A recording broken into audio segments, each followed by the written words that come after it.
Episode 25. No, it's not. 26. Fuck my face.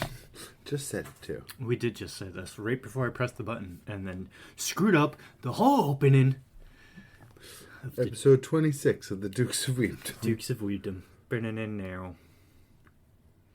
It's been, you got two chapters of, well, Most two things. chapters of most things. Some because things. I coming didn't read the new I Said Gil. No, actually, we were going to talk about something else, but let's just talk about that for a second. I tried reading that yesterday. I got through half a chapter. I don't know if it was just the mood I was in that just kind of... I was like, I just don't feel like reading right now. But I'm not ready to drop it or anything. I'm like... Yeah. I don't know. I was just not feeling chapter 3. That's the one with this big-ass dude with the dog and some small girl wearing a Viking helmet that stole Gil's book. Yeah. And I'm just like, I don't know what's really going on right now. So I'll reread the chapter. Like, start over again. I didn't know. It was chapter 3. I'm 5 chapters in. Yeah, well, I'm just saying in general. Yeah. I tried reading it the other day. And I just could not. I read it for you. You did. You did. I did. Just waiting for my Goku Raku guy to update. I'm getting sad. It should be coming soon, though, right? Soon. Soon. We had Spike's family. Yeah, 3 days. That was... Bye! And exactly what I said was going to happen. Yep. Nightfall beat the fuck... Well, she's getting hurt, too. Nightfall went Shizuru Heiwajima, literally. Yes. Quite literally. Literally. The same method and everything. Oh my god, when she punched that guy, broke his arm and his face all in one thing, and then her arm just went dangling. I was like, ooh, yeah. I love how there was this whole exposition explaining how in certain tense moments people can exert more than their brain limiter type deal. Yeah. And then there was just a preface at the very end. She's furious. In case you didn't know. In case you didn't see. But yeah, she is beating this guy's face in just all chapter long. And I'm here for it. Absolutely. Nice and simple. Yes. Same with Kaiju. Kaiju just kind of more fight. Yeah. Yeah, I mean, first, it looks like the first one, he ain't gonna lose. Hoshino's not gonna lose. No. He ain't gonna be the only one. The only one. This goes back to, what you said. Something in There's Kaiju no stakes. needs to happen. They need to have a loss somewhere, and we thought this was gonna be it. Doesn't seem that's the way it's gonna happen. Unless Kafka is gonna be the one that loses. But I doubt. I doubt it. He's like, And then everyone comes together and beats the thing that beat him. God, the Sakamoto banner. yeah, I don't know. Kaiju needs something, man. It's still good. I'm still reading it. It's still great. I still love all the characters, but like you said, there's no stakes. It's just The We Win show. the we win show. Has there been a single fight lost in the entire series that you can think of, or notable thing? I'm not talking about He lost to 9 at some point.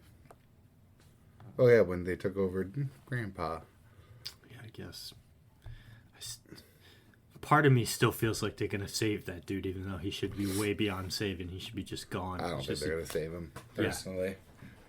Personally, same, but I still. It's just at this point with how much they've been How good it's winning been going. everything. It's okay, but then it goes back to what we talked about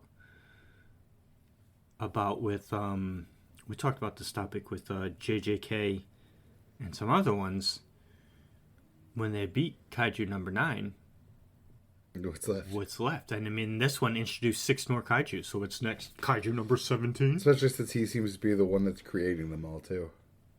Number 9, Specifically, yeah. So the only other thing would be closing whatever gate is in the ocean that spits Kaijus out into their world. Because there's got to be an antithesis somewhere where these Kaiju are coming from. Unless, because I mean, you gotta think of the way Kafka got turned. Unless they all get turned that way. Like maybe he's spreading it more like a virus or more like because parasites. it was a little. Well, it wasn't a very little bug. Yeah, I remember, quite large. But I don't know. We'll see what happens. I guess. Please, though, give me something. Give me some stakes.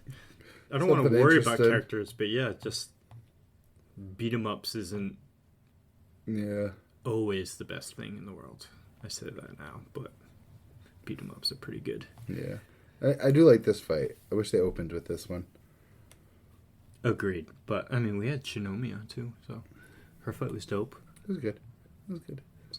Still haven't seen it had the Reno. best like character development. And yeah, where's Reno? Where the fuck is Reno? Is he going to be the one that comes in and helps? He's just chilling somewhere. Everyone else is getting their ass beat. But Reno. We brought a fire kaiju just for you. Poor dude. Oh my Negged. Done. Reno down. Reno 911. Oh shit. Oh, poor Reno. Look how they massacred my boy. Well, after he got a huge buff with this ice bullshit. But, you know. That's how they massacred my boy. Look how my boys are massacring each other. Oh, yeah. You guys see you got JJK chapters open right now. I want to make sure I could reference certain things like poor Megumi, which I saw the moment spoilers happened. Oh, I didn't get spoiled at all for this chapter. Oh, I got all of the spoilers. I get every chapter. Every chapter it happens. However, a monster. So we have just one chapter. They're on break last week. But, okay, so going into it then, I was under the impression at the end of last chapter that just Maharaga was here. I guess not. He kind of was. Yeah, but he broke the domain out, but then... He's right there. No, so he's just standing there. But then I remember Gojo saying at one point that he's going to make him use Maharaga. But here it is. He's sinking back into the shadows. Oh, okay. So what? He just showed up just to break Infinite Void? Pretty much. Okay, that makes sense. And then they have a brain damage competition. Oh my god, Sukuna was so... Such a cocky little bitch. Little shit. And then literally That's why you're so mediocre. You're lucky you were born in an age where I wasn't around. And then literally 2 seconds later, the next page, Malevolent Shrine bursts and your fucking eyeballs are falling out of your face. And then Gojo's laughing at you. On the right here, I saw a tweet that said a Malevolent Shrine malfunctioning shrine. Yeah, I saw someone say the same thing after I read it too. I was like, that's hilarious. My students are watching. I also love how he's thinking about love during the fight. Who is that that's thinking that, though? It's definitely Sukuna. Because both of those lines were said to him. Gojo wasn't there for them. That's what I mean. But it was weird because it was the other girl saying it to Sukuna. But did he absorb her so he took her... She took like a weapon from him. But some people were talking about how it's kind of like how Mai turned into a weapon for Maki. Right. So it could be similar to that. But it's also... this part was said by Kenjaku. So it's just got to be him just thinking about it. Well, the ultimate strength and the solitude that comes with it was Kenjaku. And I'm the one that'll teach you about love was Yorozu. Well, because... Even though Kenjaku was also like, I'll show you love. No, I'm sure. Mommy Jaku. Mommy Jaku. Let me have your baby. But that would actually, if Sukuna had taken her for a weapon, that would work very well in his situation where this fight's going to turn into a slugfest. Yeah. And having that, like, bug armor would be... Or some sort of weapon made of that. Yeah, it'd be quite the advantage to have. Still poor Megumi. Very poor Megumi. And that poor Gojo face. on the outside is saying that he doesn't care. Oh, he cares. Look at that face. Look at this face. He just didn't want to show it to Sukuna. Yeah, he's all acting tough, but he even went into the fight being like, I'm going to hit this, this, and this so we can get Megumi back. It was like his kidneys, his heart, and something else. He did say that, yeah, because it even shows... I think lungs. I saw someone talk about... Where's the panel? Yeah, right here where it shows what the six eyes is seeing. Yeah. People are thinking that... I saw a picture. They think Megumi's soul resides in his hand. I wish I saved the screenshot. But because someone was talking about how when... After the bloodbath that Sukuna took, he was talking about Megumi or Sitsun, and his finger cracked open. Yeah, I saw a post about that too. And I had missed it, and I was like, oh shit. So people seem to think, people were theorizing that Megumi's reside in, like his soul resides in Sukuna's fist, which is a weird place to put a soul, but... It sure is. Because he has another glowing spot up what looks like on his like left shoulder area, so who knows what that is. I wonder if I can see that fingy again. Oh, see his finger itself and see if there's any notable damage drawn on it. What about when he tries to activate Malevolent Shrine and it breaks? No, I checked those first too. Yeah, because he puts his like fingers up. Yeah, he had his hands up there. Oh, but they're facing the other way. And then even when it gets close, I can't really... Yeah, I can't really tell. It could be the index fingers though.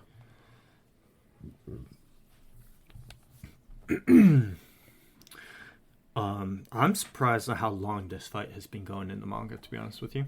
Same. I also like how Maki's shitting bricks as Gojo's like, my students are watching.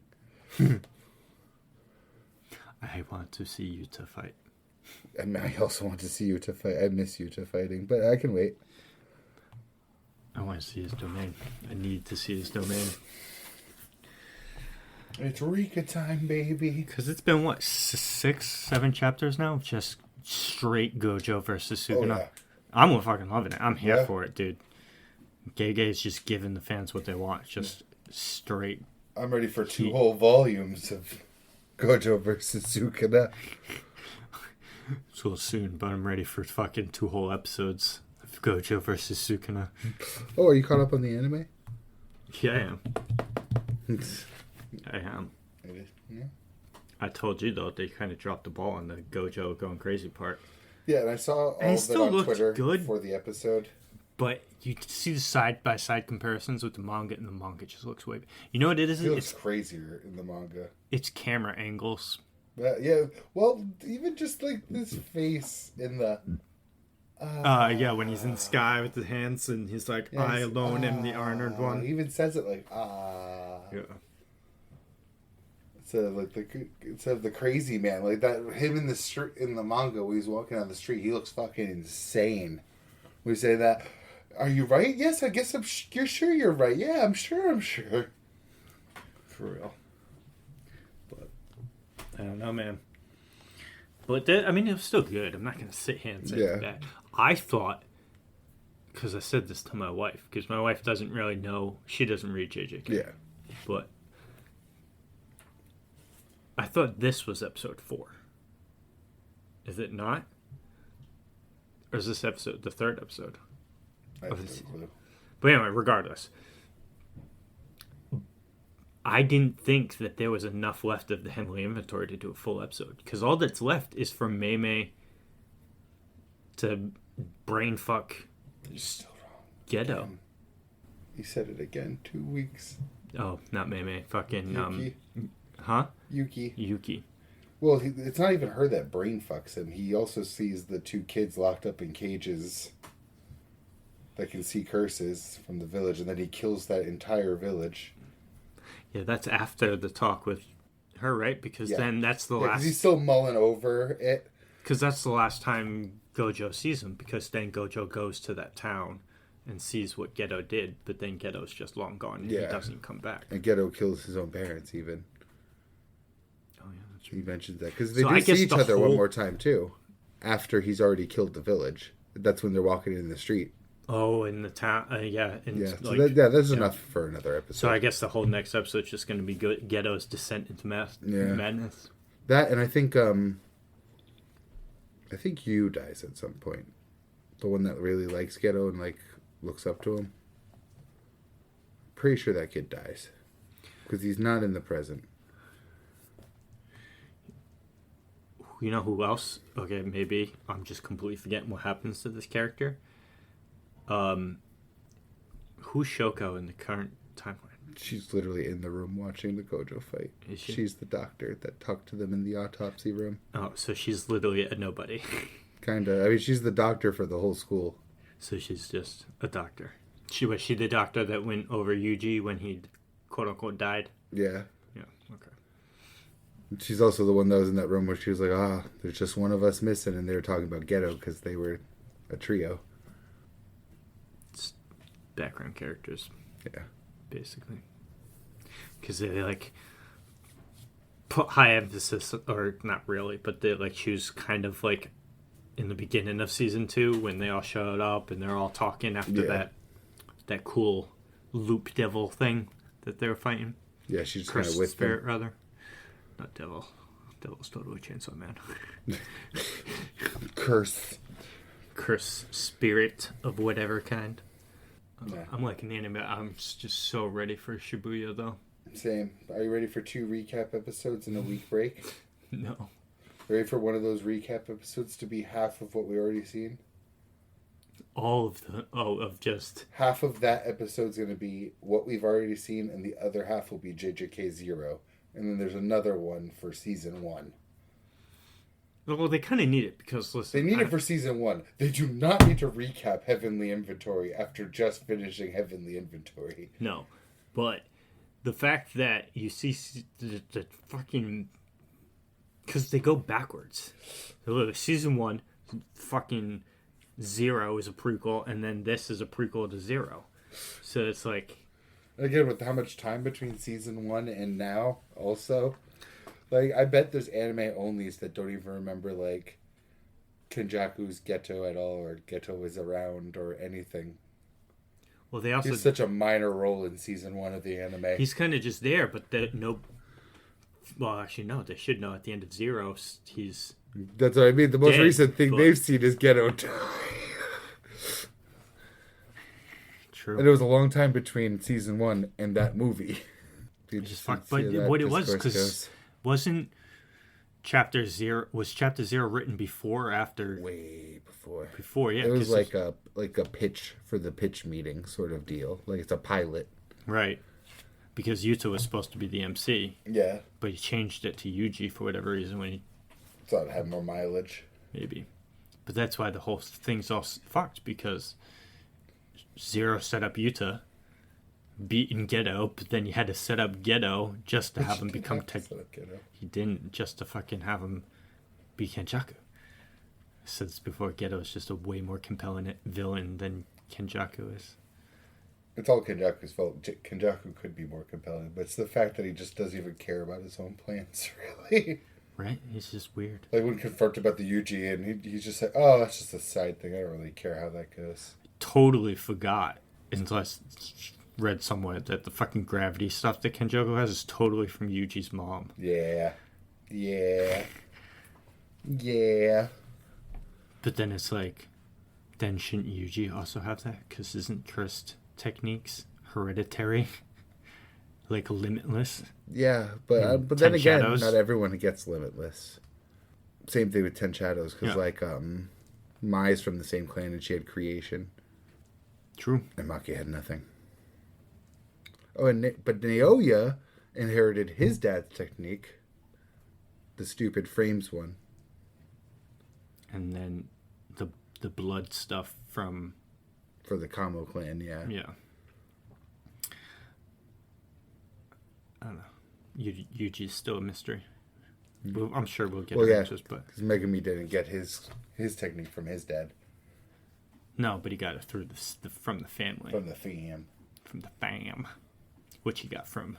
That's all chances, really. From...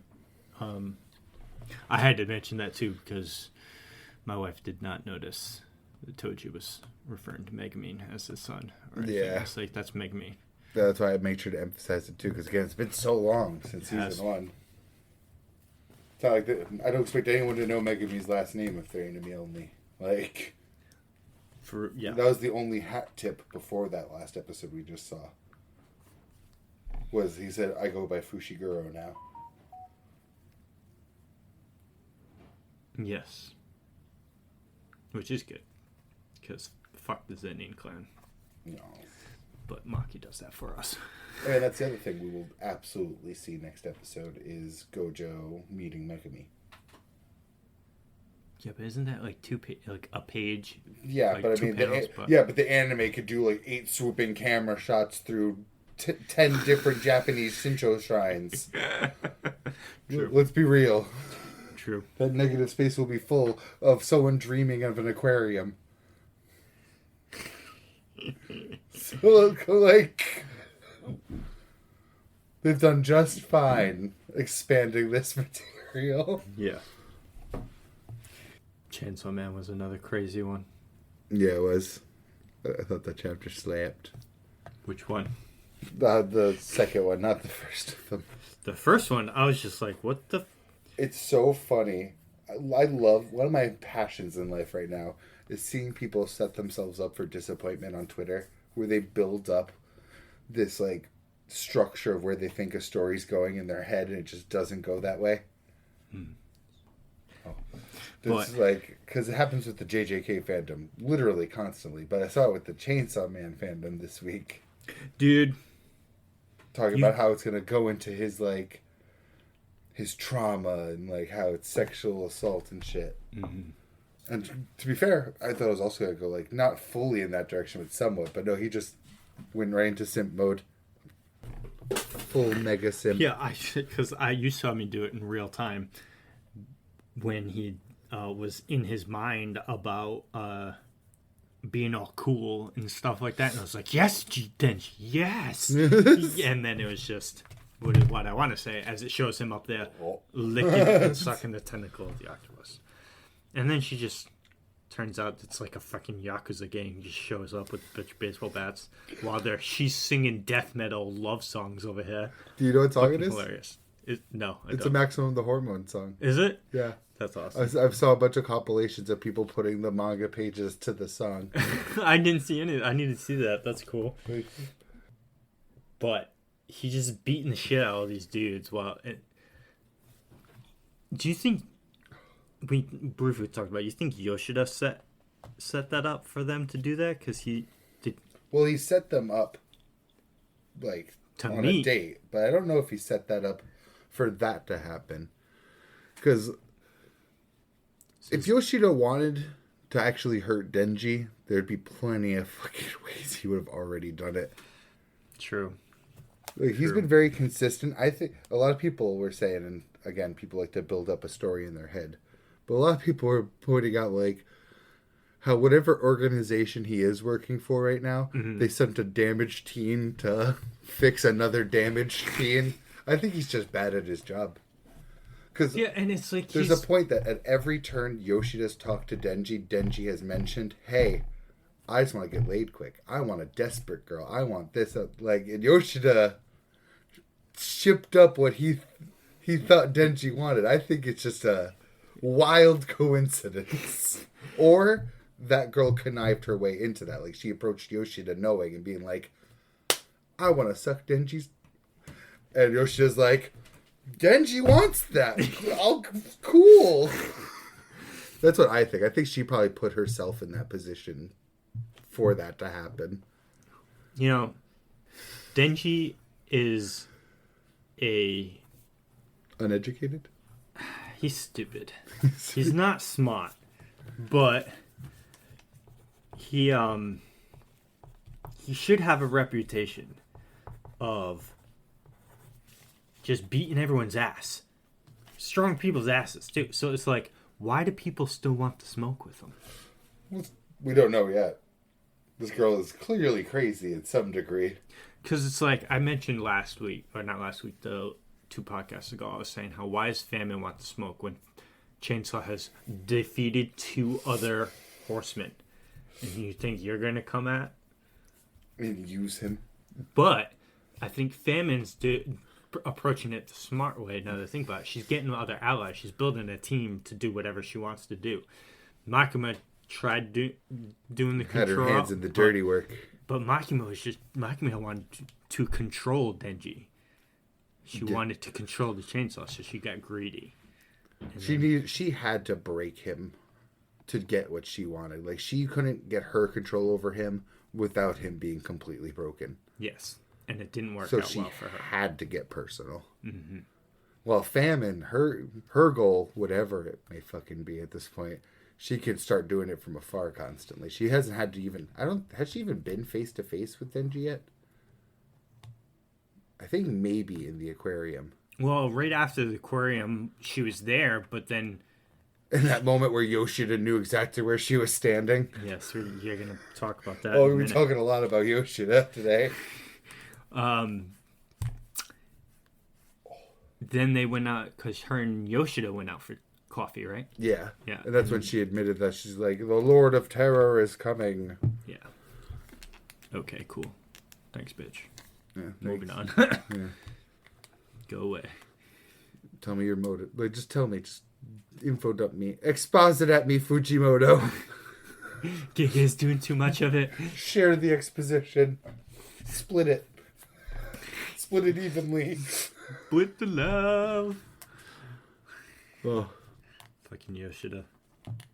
This fucking chapter is wild. Though, him just being the ass of all these probably brainwashed people. Most definitely. They're just random guys, you know. They don't. I like them lining up for the smoke. Yeah, right. They were coming in at him 1v1. Literally one pile line. But okay, you guys do you, I guess. I can't believe Yoshida's not at least watching. Like, come on, man, where'd you go? He probably is somewhere. Or he's just being an idiot sitting outside the movie theater. And he's getting it on right now. Helping out my friend. Yeah, that line to the movie theater is getting kind of long. What's going on? Why has everyone got baseball bats? The new baseball movie coming out? That or Yoshida's in line with the baseball wait, no. bat? Because they left somewhere, unless it's in the same building, because they went to go to the karaoke stuff. Oh, yeah. So, motherfucker, you not following? Not following? He's just like, man, that would be rude if I watched them banging. I'm not Yujiro. Watching his son get it on. Yes, Denji. Don't listen to the other people. Celibacy is for the weak. Well, it did remind me of Yoshida being like, so is this what being normal's like? Sad boy. Yeah, ain't nobody in Chainsaw Man know what being normal's like. Yeah. None of them. That's why I also see a bunch of people just assuming Yoshida's like tragic backstory when he said nothing. But that being said, there isn't a single youth in Chainsaw Man that hasn't been broken in some degree. Aki was the only one that knew what normal was. He was the most normal person. And even he had a horrible, horrible childhood. He had a horrible, horrible ending. Yeah. Poor Aki. So I think it is safe to assume he's probably had a fucked up childhood too. But it's really worth noting that he was hired as a civilian devil hunter at first. So he was freelance before everything. Mm-hmm. So I'm wondering where that horrible childhood came from. Yoshida? Yeah. He was an independent civilian contractor.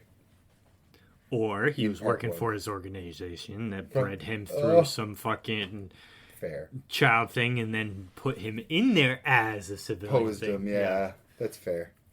Because again, we don't know. And he seemed to have advanced knowledge of Makima in some way. Yes. So, just fucking skirting around the details here. You reread the arc of part 1 that had Yoshida in it. Yes, finally. He was introduced. Because it was bugging me that I remembered literally nothing about this arc. Except for the Darkness Devil. Except for the Darkness Devil. Hard not to forget about him. And it slapped way harder than I remembered, first of all. You told me the chapter titles. However, I just didn't. I was at the in-laws yesterday when you had said that to me. I hope I took pictures of that part. I don't think I did. But I can open it up on the show to jump. Yeah, I didn't take pictures of that part. Because that part was fucking lit. Which is this now? It's when Quan Chi shows up to the scene. I'll get to that. Because first, the way it starts. All of this Chainsaw Man. So, I mean, I only took pictures here and there about it, but it starts out with the four different groups getting Denji as a target to assassinate, all from different countries and shit. And that's why, right at the gate, this is another sad part here, Makima's like, all right, hire this person and this person from different divisions, and hire Hirofumi Yoshida from the civilian sector for 1 month. Two of the people that get dragged in are those two people that talked to Aki about wanting to retire, the ones that were in the hospital. Not only did they get dragged in, they got killed, like, right at the beginning of the arc. So I'm like, that's where it happened. I was I think it's Matt Damon or DiCaprio meme. You know what I'm talking about. Yeah, Leonardo DiCaprio, I believe. It's like, so that's when you guys got fucking dragged into this. And this is how you meet Quan Chi, first of all. The Chinese government being like, we got a job, it's dangerous, but you can have anything you want. And she just turns naked to her ladies and is like, what do you want, ladies? Just big dick in it. I do remember her, too, because I was sad that she was killed. Because isn't she's a friend of Kishibe's, isn't she? Yes. They were buddies back in the day. Yeah, and he tried to warn her not to go against Makima, right? And she did it Actually, anyway. he tried to recruit her. That notebook scene where he says Makima's listening was to her. The next thing he writes down, too, is, I'm going to kill her. Want your help. We'll tell you more if you agree. Boop, boop, boop, boop, boop. God, I fucking love Kishibe, man. I need him back.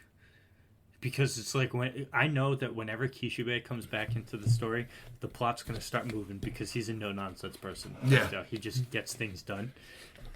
Yoshida's an all-nonsense person. Yeah. Either catastrophically shit at his job, or it's just all about the Look nonsense. how sus Yoshida looks back in part 1 also. Yeah, look at that smile. He just looks sketchy. Both literally and figuratively. So yeah, the arc starts out with there's 3 brothers from the US, the first assassins that get to them. They're immortal and can change their appearance to any corpse they touch. The first one dies right away to power running them over with a car. After they see it, Yoshida even tells them, like, hey, look out, guys. The other 2 brothers are going to be somewhere in the area, and they all start walking away together. These are the 2 brothers in the crowd, right? The very next thing that happens, they're like, shit, fuck, he died. No, I'm going to go get revenge. Fuck that. Oh, God, you? Look how sus his face is, too. Look at that smile, fucking Yoshida. Yoshida walks up the aisle after blood splurt, too. So you warned the group that the other 2 brothers are out there, but motherfucker, you knew exactly where they were. This is the next page after he fucking says it. Like, just add into the sussy-wussy that is Yoshida. But that's the other funny thing, too. He doesn't know everything. Because one of them's puking on the ground, one of the 3 brothers, and he's just even like, are you okay? You don't look so good. He's like, yeah, I just saw someone die in an accident. He's like, I guess a pro wouldn't puke, and walks away. Craziness. Another fun little piece is a hint at fucking Makima being able to control people, because she even tells the spider fiend, retrieve as many of our people's bodies as you can. Fun little thing. Yeah, because she wants to, puppeteer the shit out of them. Another one, Yoshida knowing exactly how the Doll Devil's powers work already. Right out the gate. He's just, his devil's contract's got to be something with information, man. I said that earlier, too. It literally has to. Because, again, he's also one of the only people that keeps up with Quan Chi. I'm going to go to this chapter now, because my screenshots caught up to it. I thought you said you took like 50 pages worth of screenshots. That was caught up to this. This is in the middle of the arc. This is Oh. before Darkness Devil, even. Oh, well, I mean, yeah. Just got to take like every screenshot of just him himself because of how badass the Darkness Devil is. I think so, because that's the 60s the one you told me you wanted me specifically to reread. So, like, literally, the whole chapter is just Quan Chi's amazing. Like, from start to finish, it's just, hey, Quan Chi's lit. So, this is when she rolls up on them. You can even take a little scroll. Just a nice quick scroll. You don't have to read everything, just because it's going to be a lot of action there. And she just rolls up to speak. Was that Chinese? Yep. Mm-hmm. Oh, I'm scrolling the wrong way. Sure. I love that pose in anime. And then, blitzes. So she's on top of everyone. She blitzes over here. Into the building. Drops the sword. And there goes half of everyone's face. And people are cut in half. Yeah, so she is just amazing. She's that girl. These are all the dolls, right? Yeah. Yeah, I remember this. And then it just ends and she's standing in front of them. They were running up those same stairs. That's amazing. So that same woman who just blitzed all of that, the very next scene, she kicks Denji into the air. And who's the only man looking up? Yep, Power's looking straight. These other two no-name dudes are looking straight. They're even looking at each other. Oh, yep. And Yoshida is looking up. That's the... Dull Devil lady. Devil, yeah. Her story is actually really interesting in it, but I'll let you get that one on reread, because it's a lot to explain with her arc. Yeah. Yoshida continues to increase the suspicion. And that's when he goes to take her on right away, too. He summons Ink, goes to for her, but she just straight up knocks him out. And then... go back to that one more page. Because that's the only time we see kind of anything. You get the one more thing, right? Because Quan Chi ends up throwing 3 of them out the building. She throws Kishibe first. Kishibe uses a dagger to, muffle the landing, falls. I forget the next person she throws, but they just eat it. They just fall right onto Kopeni's car. Pretty sure die. And then she gets Yoshida later. After they have a rematch, it ends with her throwing him out the building. And he uses Octopus to catch himself. But I mean, not only did he lose the first round, but he comes back for a rematch. And is, keeping up with all of her attacks. Even enough to have, get ready to block. Yeah, and he just seems completely incompetent in this part, too. But seems... Look at even that. Landed a hit. I was just going to say, yeah, he landed a hit on her, and she's bleeding out her mouth and nose. And this woman ends up being a weapon hybrid, just like Denji in Katana Man. And he just fucking swung on her. Not only that, but Yoshida himself credits her as the first devil hunter. Devil hunting? No, it's either her or the doll credits her that. After she weapon transforms. Devil hunting is just that new. Right? Because she's not that old. I don't think I even saved that panel, sadly. Actually, no, wait. That happens after Darkness Devil, actually. Also, that fun thing I've already mentioned before. Because, again, the Doll Devil was after Power to get Makima and was under orders from the Darkness Devil. So that even adds more context to him spelling out Makima with their severed arms. He's just so cool, he man. Wanted her. This is her eating the Darkness Devil flesh, because, again, I totally forgot about that myself. You'd think it'd be kind of like the Gun Devil flesh, too. Yeah, powered it up. I also like how the Darkness Devil just looks at Angel, and Angel just starts bleeding. That's the thing, too, though, because the Gun Devil, man, they had to do some wonky shit to get rid of him, because, dude, he's fucking ridiculously strong, too. At his height, when he, you remember the scene in the anime where he took out Aki's house? Yeah. Which was just collateral damage. Which is probably one of the bullets. Just one. Yeah. And you've seen how many guns the dude's got. He's built on You see guns. the death count as he's going through. I like how Fujimoto even puts names for each of the people to add, weight to it. It literally lists out the names and ages of people he's killing. Also, I also love this little tidbit here. Hiding mentioned it. Weird, quick statement. You think some of those names on that list that he's putting on are friends of his? I also wondered if someone just rolled it up one day. I was just like, hey, that's my name. Right. But I also like how Yoshida's if Makima's not prepared at all for any of these assassins, why'd she hire these third-rate losers? And he goes, yeah, why did he hire all these third-rate hunters, including me? And Kishibe himself says, if you're third-rate, that makes me fourth-rate. So even Kishibe is like putting Yoshida on a pedestal above himself. Which is just horseshit, because Kishibe is Kishibe, so... It is, yeah. He is quite literally the best devil hunter. He said it himself, too. He's the strongest. And this is the other part. It's kind of, he's just so sus to me, because he mentions, like, all these people are moving towards their objective. It doesn't matter to me, though, as long as I get paid. And then also... You just do this for money? The stuff with his... knowing exactly when Makima finished doing her stuff. I have finals coming up. This is a different person. It's just so weird. Oh, there's her and her weapon in her crossbow mode. Oh, significantly more badass than I remember being. Yeah, it completely went over my head that the doll devil fight even happened. Didn't remember at all. I did remember Quan Chi getting her head cut off, though. I also remember that, and I was quite sad when she, like I said, was quite sad when she died. Yeah. Oh yeah, here's another thing: Kishibe and Yoshida sitting on the octopus things. So the guys requested for the team. Oh, third rate. Oh, it's the third rate comment. Yeah.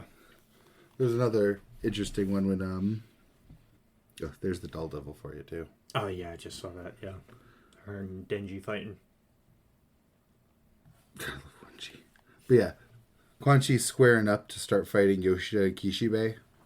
In the literal next page, like they go to put on the blindfolds, the moment Makima walks up, she drops her sword. Yeah, and then the Makima literal just picks it up and cuts her head off, right? Yeah, oh no, she came with her own sword. Oh. Yeah, she says the corpses talking, cuts off all their heads. And poor Kishibe had to just sit there and watch. Well, not watch. I didn't take the screenshot, but Yoshida being the first to take off his blindfold because he knows it's done. Didn't Kishibe intentionally leave his blindfold on for longer than he needed to? Yeah, he didn't want to see it. Yeah, that's what he says too, because Yoshida's the first to take it off because he already knows what's done is done. Like, he won't see anything that will make Makima want to kill him. So he takes it off. He's like, you can take your blindfold off. It's over. He's like, I don't want to take it off. He's like, oh wait, no, I don't want to see a thing. That's what he says. I don't want to see a thing. Just all wild. Everything with Quan Chi wild. How do you think Kishibe feels about Nayuta? Probably pretty bad about it. Probably, I would highly doubt that he wanted him to raise her, but I could forget. I'm gonna rereading. I plan to reread up until and including whatever chapter Yoshida got introduced in part 2. Because I want to reread anything he said in those first couple of chapters he was in. Well, after this arc, he's not in the rest of part 1, right? I don't think so, but Lord knows. I forgot so much that I'm gonna double check.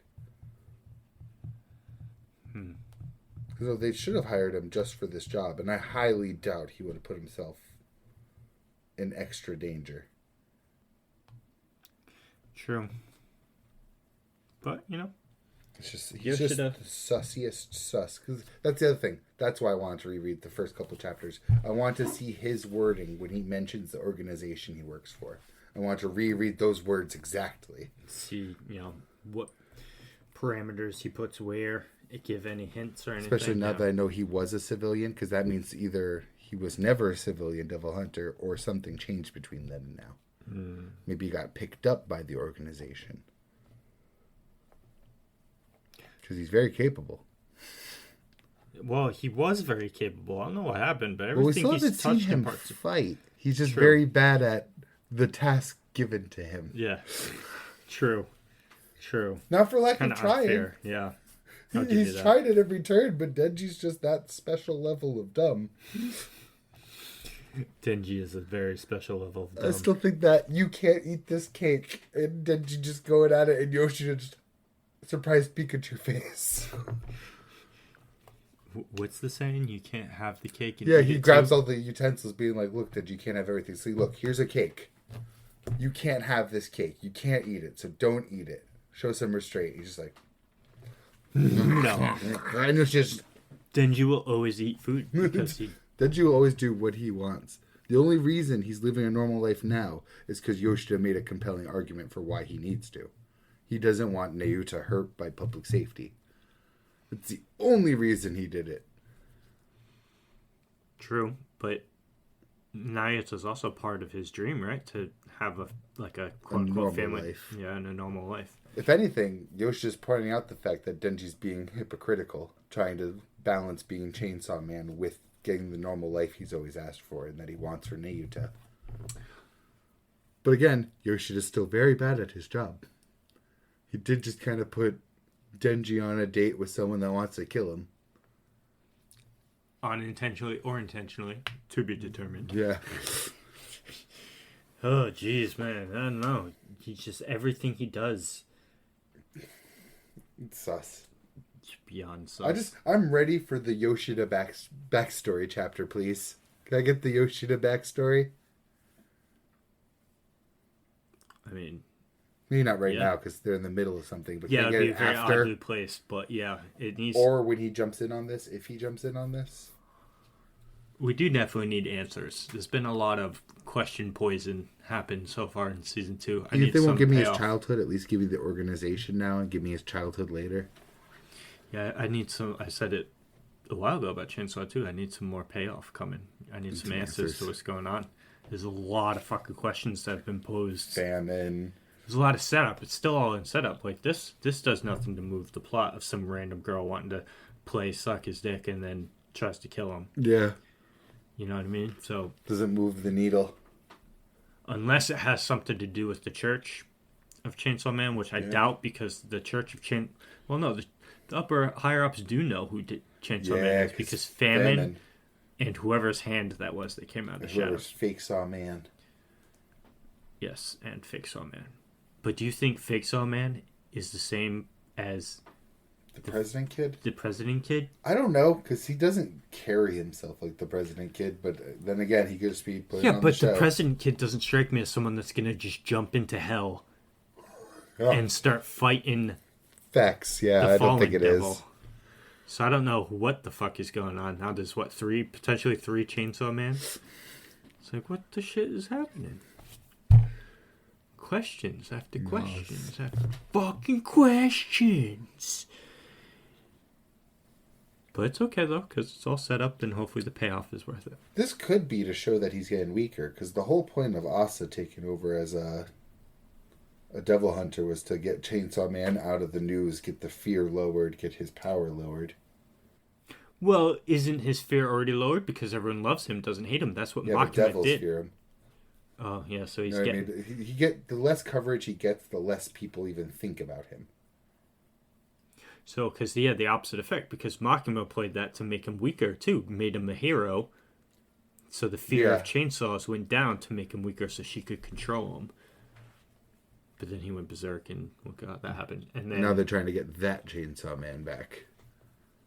Because specifically, that's what Yoru wants. Yoru wants the Pochita, pretty much. Yes. While Asa wants Denji. And just doesn't know that she wants Denji. Yeah. She wants the fiend version. I like that Famine still didn't, let that goose out of the bag yet. Yeah, 'cause she definitely knows. 100%. Yeah, she absolutely verbatim. does. Because she's been able to target him, twice now. Yeah. She told Asa she has to turn Denji into a weapon. In the aquarium. Good luck with that. Yeah. She already tried once and it didn't work, so... And he's the main character, so... Yeah. It's just not going to happen. 0 the chances.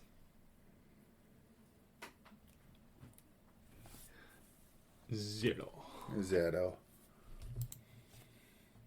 So basically, to summarize, Yoshida is sus. Yeah, incredibly sus. And Quan Chi is a beast. A very missed beast. Very missed beast. May you rest in peace along with many other great characters in Chainsaw Man. I'm kind of waiting for Yoshida to throw hands again. With who, though? Right? Whatever devil comes next. I guess so, yeah. Or maybe help your bro out with the legion of baseball. Well, now it's just, it's not the girl. Yeah, but who knows? More could come. True. I think Denji's got it, though. Yeah, probably. We'll find out tomorrow. Yes, we will. Yeah, tomorrow. The woes of recording on Mondays. Yeah. But what are you gonna do? So we got Dandadan. Oh, yeah, fucking Kenta putting in the fucking work. Hell yeah. Here I would. Listen, I'll admit, I'm on board with Kenta now. I was shit-talking him like 3 chapters ago, saying he was ass. He's proved me wrong. Swinging around Tokyo Tower like a baseball bat. I salute you, Kenta. And plus we got that little extra bit of backstory, which helped. Yes. We got how he actually feels about his life. And I ship him and Vamala now. Right, it's going to happen. Because Vamala needs somebody else to latch onto because Ken is taken. She said it. She said, you are strong. Yep, you're strong. He took that shit straight to, like, of course I'm strong. I'm the greatest pilot. I grabbed that shit and rode it straight to the bank. There you go. Let's do this. Marry me. I was just thinking this too in this chapter, and I know it's probably been explained too. All of the damage they do to cities and stuff like that. What happens after the fact? Is it ever explained that? No. Well, usually they get put into that weird space where things happen, like an extra dimension. Yeah, but I don't think that happened this time. Yeah, and in JJK, if you put up a veil, and then when the veil goes away, everything's back to normal. Yeah. And then...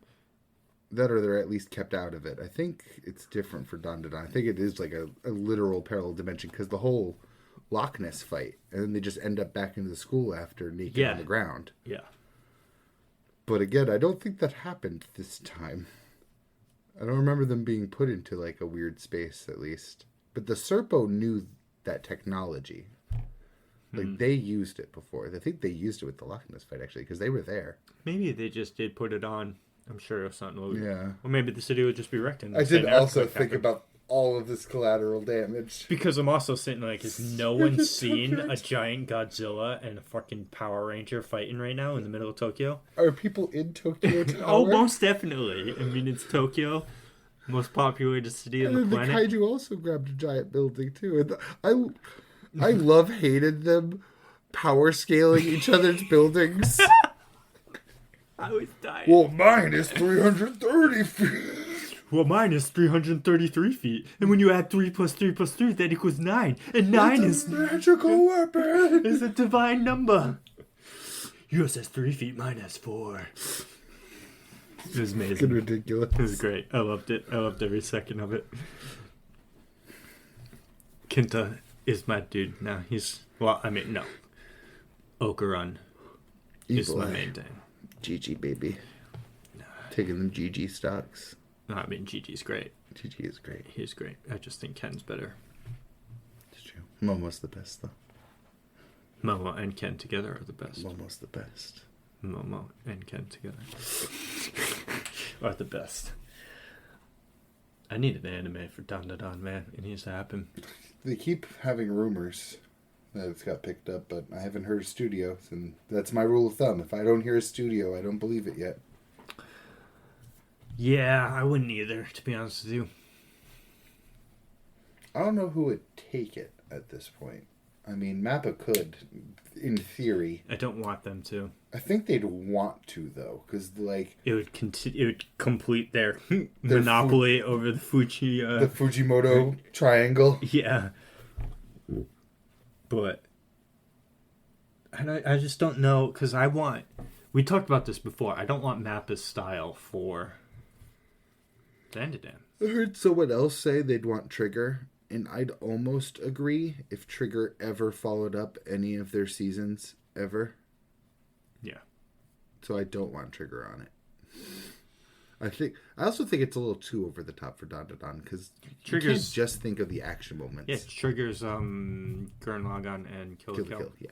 Yeah, I don't know. That's a little too much. You need a balance between... You can't go that much. There's a lot of quiet moments in Dandadan. There's a lot of character building and talking moments, and I love those. Like, you just gotta do the artwork justice. And I the love art style. I love Wit, and I love what they did with... Like, Wit and Cloverworks together did with Ranking of Kings. But I also don't trust Wit to finish anything they start. Yeah, they couldn't finish Attack on Titan. Or Vinland Saga. It gave both of them to Mappa. Yeah. And with how long Mappa's taken to do fucking It's like Attack on Titan, Wit could have done it. so, and like Wit's getting back on their feet, but I still would rather swerve away from that. It just doesn't leave many studios. I mean, I used to like Bones. I feel like they are current. I think they're the My Hero Academia people right now. I think that too, but watch us both be wrong. Studio Bones. They were the FMA people. I'm like 90% sure. Yeah, Full Metal Alchemist Brotherhood. Space Dandy. Wolf's Rain. Space Dandy. Eureka Wolf's 7. Rain. Bones, my dudes. Blood Blockade Battlefront. Cowboy Bebop. Knocking on Heaven's Door. Darker Than Black. Eureka 7. Bungo Stray Dogs. My Hero's a low point. Mob Psycho. That's Bones. Did they do My Hero? Because I'm not seeing it in my list. It's at the top of my list. Oh, right here, My Hero Academia. Mob Psycho. So, oh, maybe Studio Bones could do it. Mob Psycho is fucking... Yeah. Is it specifically Mob Psycho Season 2, though? Yep, Mob Psycho 2. I saw Mob Psycho 1 above it, too. I did, yeah. What about 3? Yeah, right here's 3. Yeah, and all of Bungo Stray Dogs.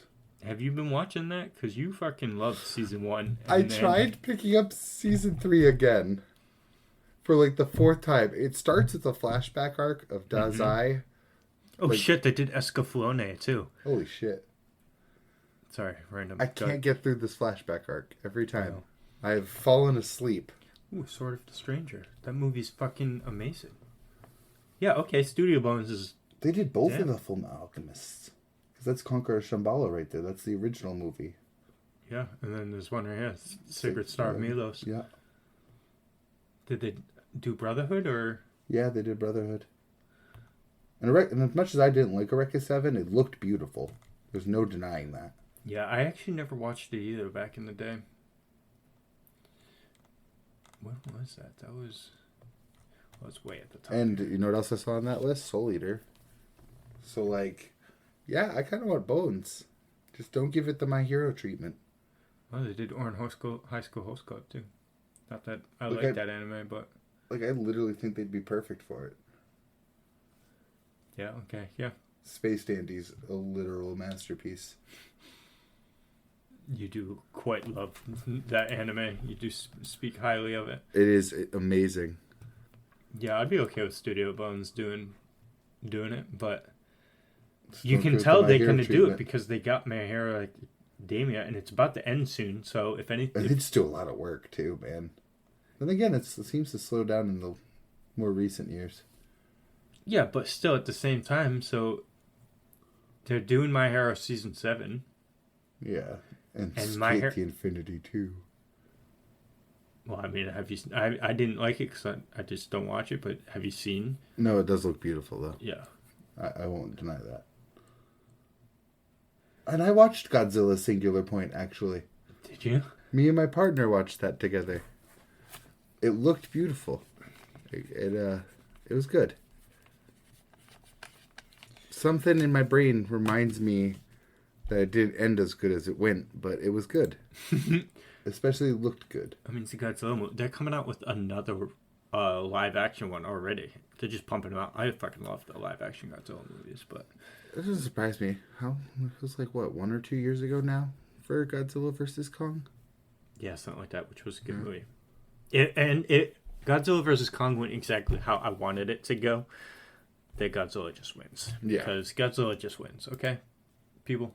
They had to make the King Kong, the one from the Skull Island, where he's just like ginormous. Yeah. Because if it's normal King Kong from the movies, where he just, he's not that big. He's like, 4 times bigger than a gorilla.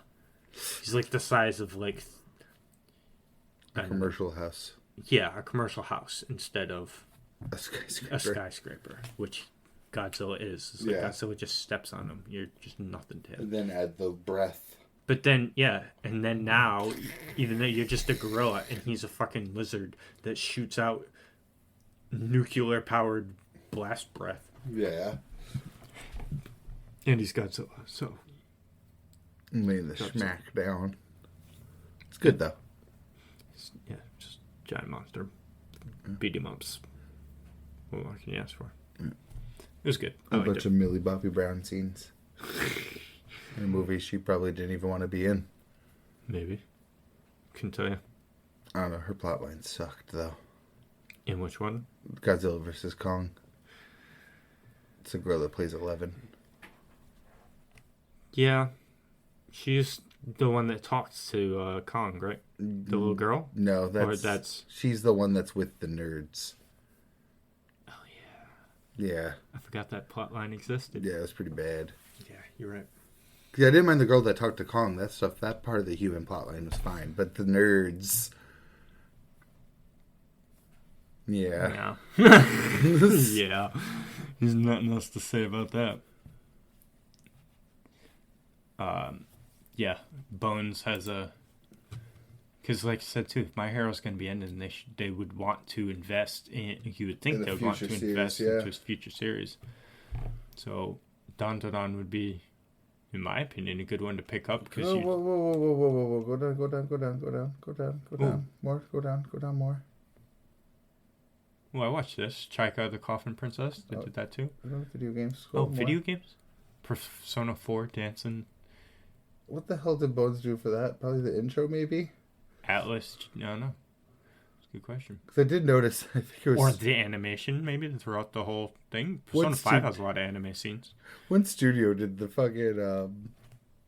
This is a trailer. It's either for a new Genshin event or a new fucking Honkai Star Rail event. But it was like either Mappa or Wit or someone did their fucking animation for the event. There's been 6 Full Metal Alchemist games. Bet most of those only came out in Japan. I only know 2 of them. Daughter of Dusk, 2009. Prince of the Dawn, also in 2009. I remember Curse of the Crimson Elixir. The Girl Who Succeeded God.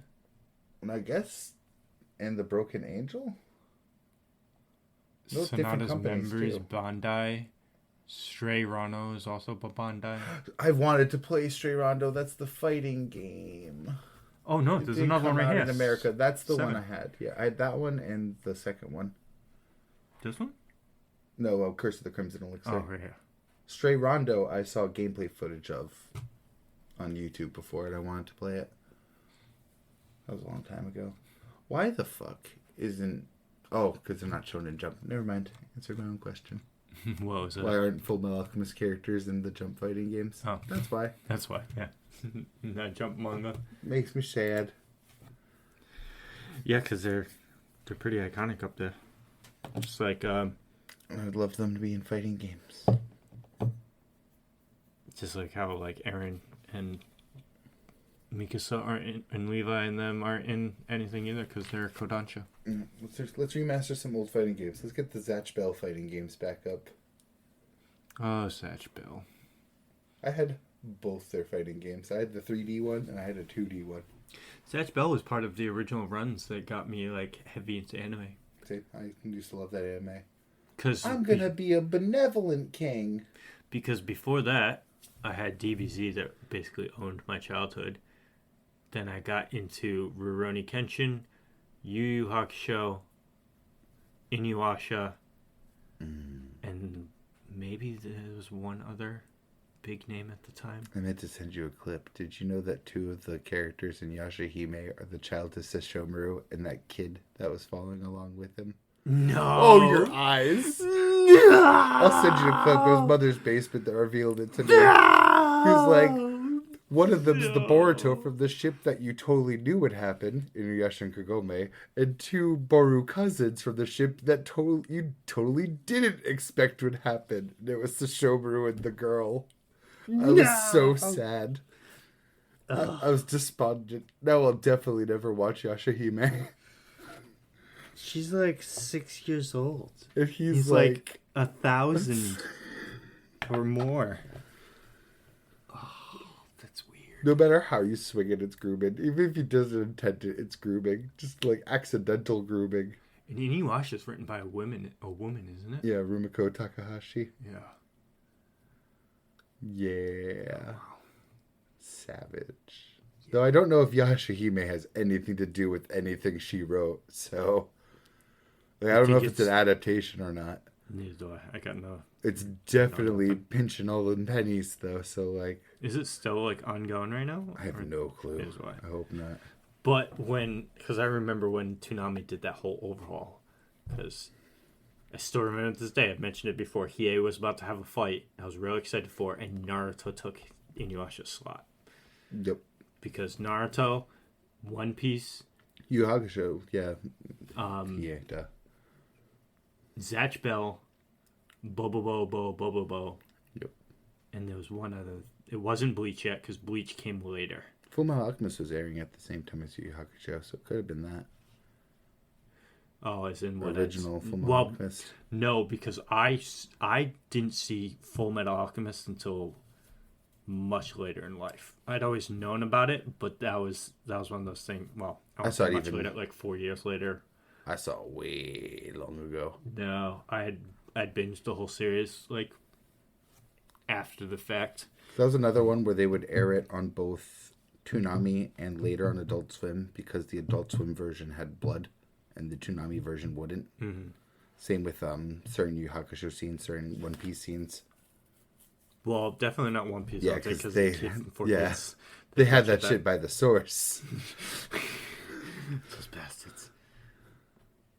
Bobo has like a super awesome first episode that got me like hooked into it, and then episode 2 happened, and then the true Bobo started in episode 2. I didn't watch any of that. Well, because episode 1 is super serious. Like, dude, it's like very serious. But I mean, you've seen scenes from it, right? Yeah, I've at least the entire show is a joke fest, and the main girl that's in it is just a normal person reacting to the insanity that's happening. I'm like, oh no, Fooly Cooley's not on yet. Let me turn this off. I watched all of Fooly Cooley in one night. That was I say that it was 6 fucking episodes. Yeah, but like back in the day, through Adult Swim, and then I bought the DVD at Walmart. That was probably the first time I stayed up almost all night. Because I caught Fooly Cooley first episode, and it was just a block that they aired the whole thing on Adult Swim.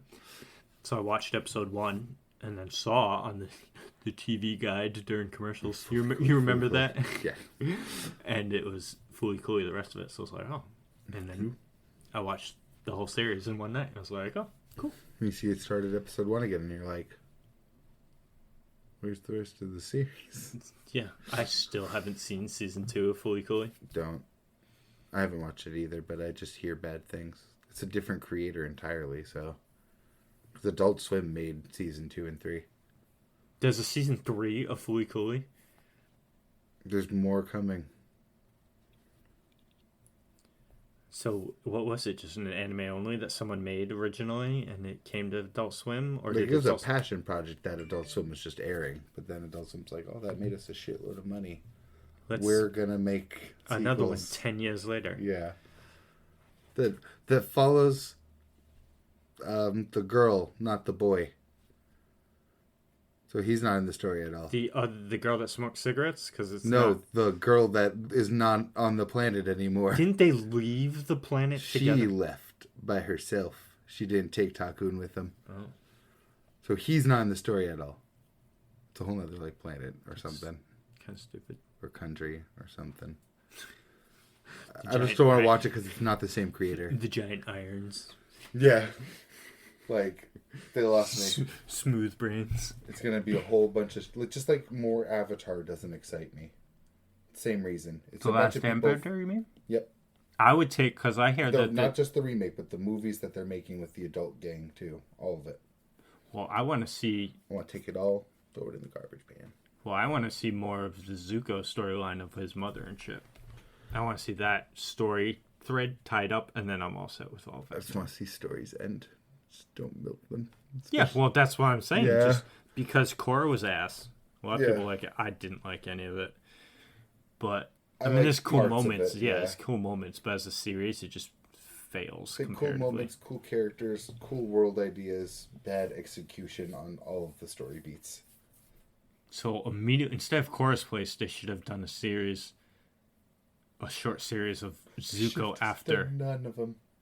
No, again, because if you're going to have a whole series that wasn't wrapped up, the season ends with an open-ender on Zuko's character, but everyone else's character gets closed off. So Zuko should have been the only one that had any other information to close off his character. And Even then his character, you could just assume. I mean, Azula's done.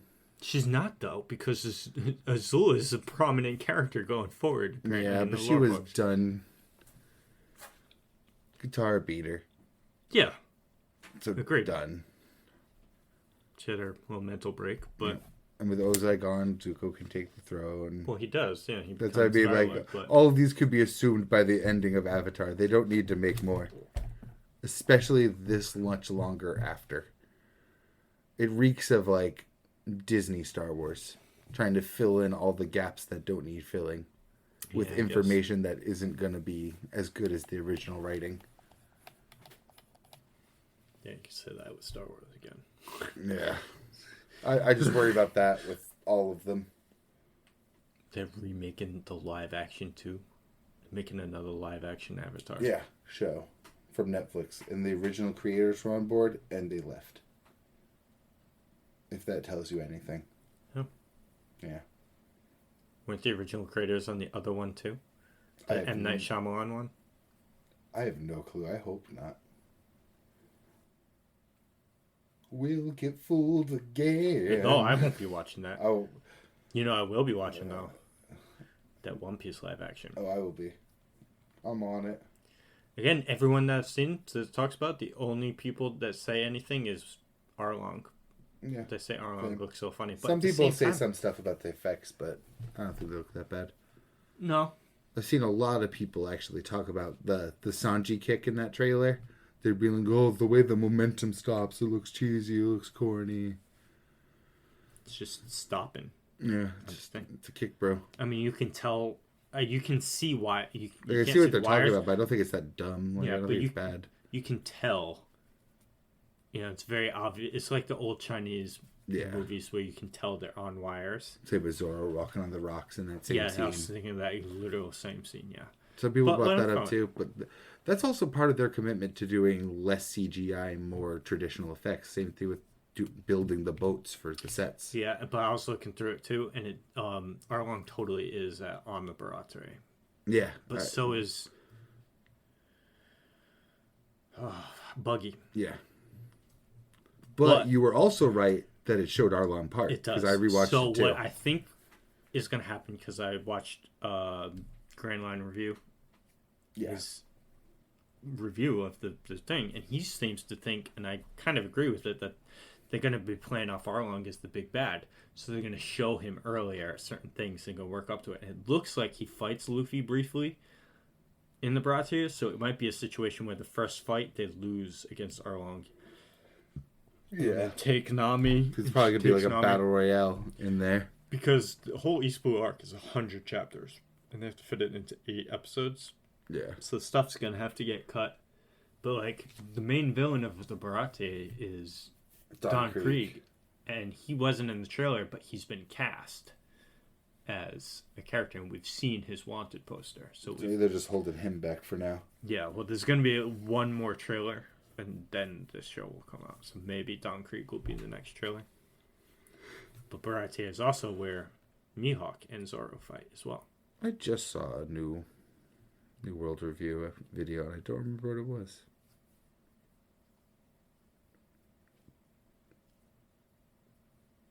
That's his Hunter x Hunter channel mainly, but he does other content on that one too. Because I can't imagine what Hunter x Hunter content. Oh, yeah, someone baited me. He baited me. Never mind, not someone. It was like Periston's terrifying Nen ability, but it was people guessing what his Nen ability would be. I was like, oh no, not what I'm here for. I'm not here for conjecture from the plebeians. True. True. But Hunter x Hunter's on hiatus again, so who knows when you'll ever get that answer. It's true. Not that I've seen Periston in a while anyways. Despite being one of the people I'd probably want to see. I'm excited for One Piece live action. Me too. I'm hoping it's going to be good. I'm hoping that we're not seeing all of the best parts of the show in the trailer, in the essence that only what we're seeing in the trailer is going to be good. Because there's still a lot of other things. I mean, a trailer is 3 minutes long. The show is going to be 8 hours long. It's been half a year since the last Hunter x Hunter chapter. It's been 6 months already. December. Damn. Sucks to be Hunter x Hunter fans, huh? It sure does. It always does. I want to talk about Poon Poon so bad, dude, but I know. It's okay. It's like the last thing I'd want a spoiler for. Because it's like, I've been just kind of reading it in little bursts, being like, oh, I'll read a few chapters here, I'll read a few chapters there.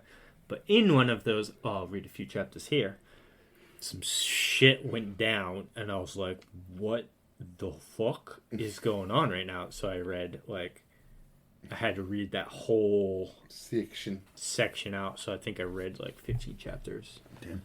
Yeah, so I'm closing in on what's going to be the end of this anime. I spent that time reading manga I already read.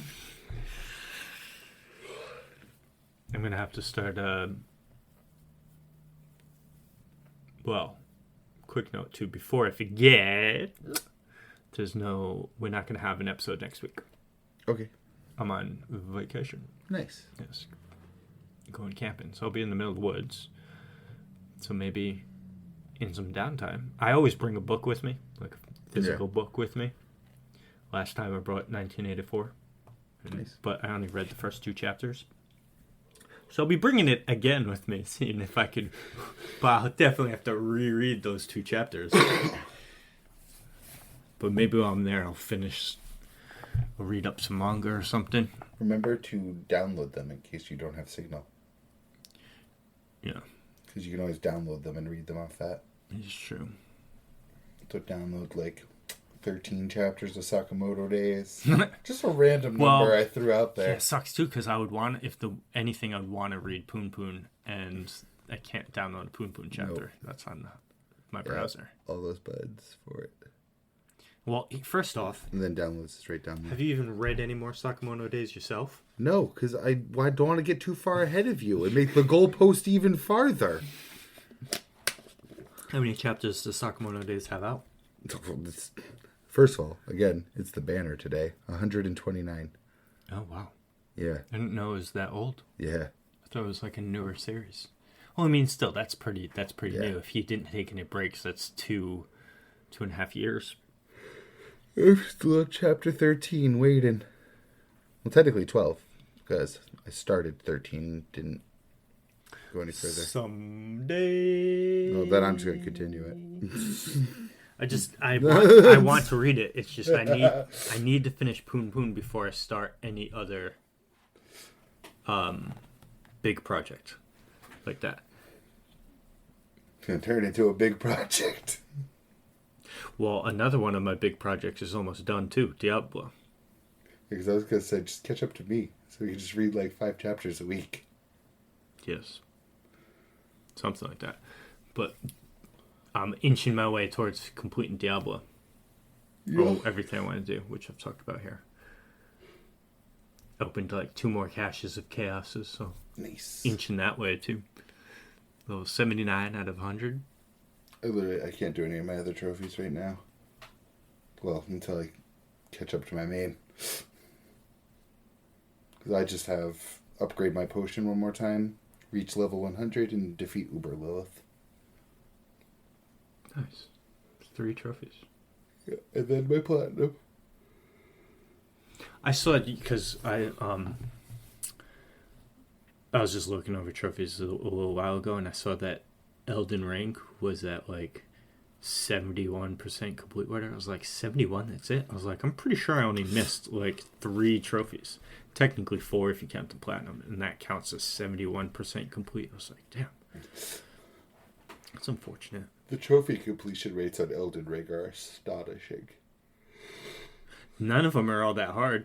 They are, but I'm just surprised. Like, even when you go to like defeat this thing of Noxtella, it's like 60%. You go to like defeat Mog, it's like 30%. Like, yeah, you'd be lucky if you go to like Mass Effect to beat the second story chapter. It'll be like 15%.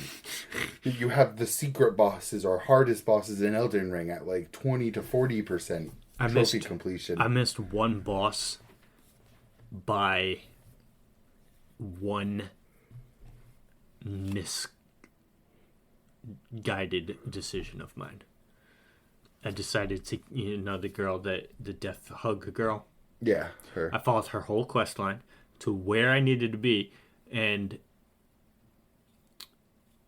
you can kill her right there, or you could not kill her. And if you don't kill her, you fight a dragon that's in there, inside somewhere. If you do kill her, you can go where you fight the dragon. You can go in there, but there's no dragon in there. And killing that dragon is a trophy.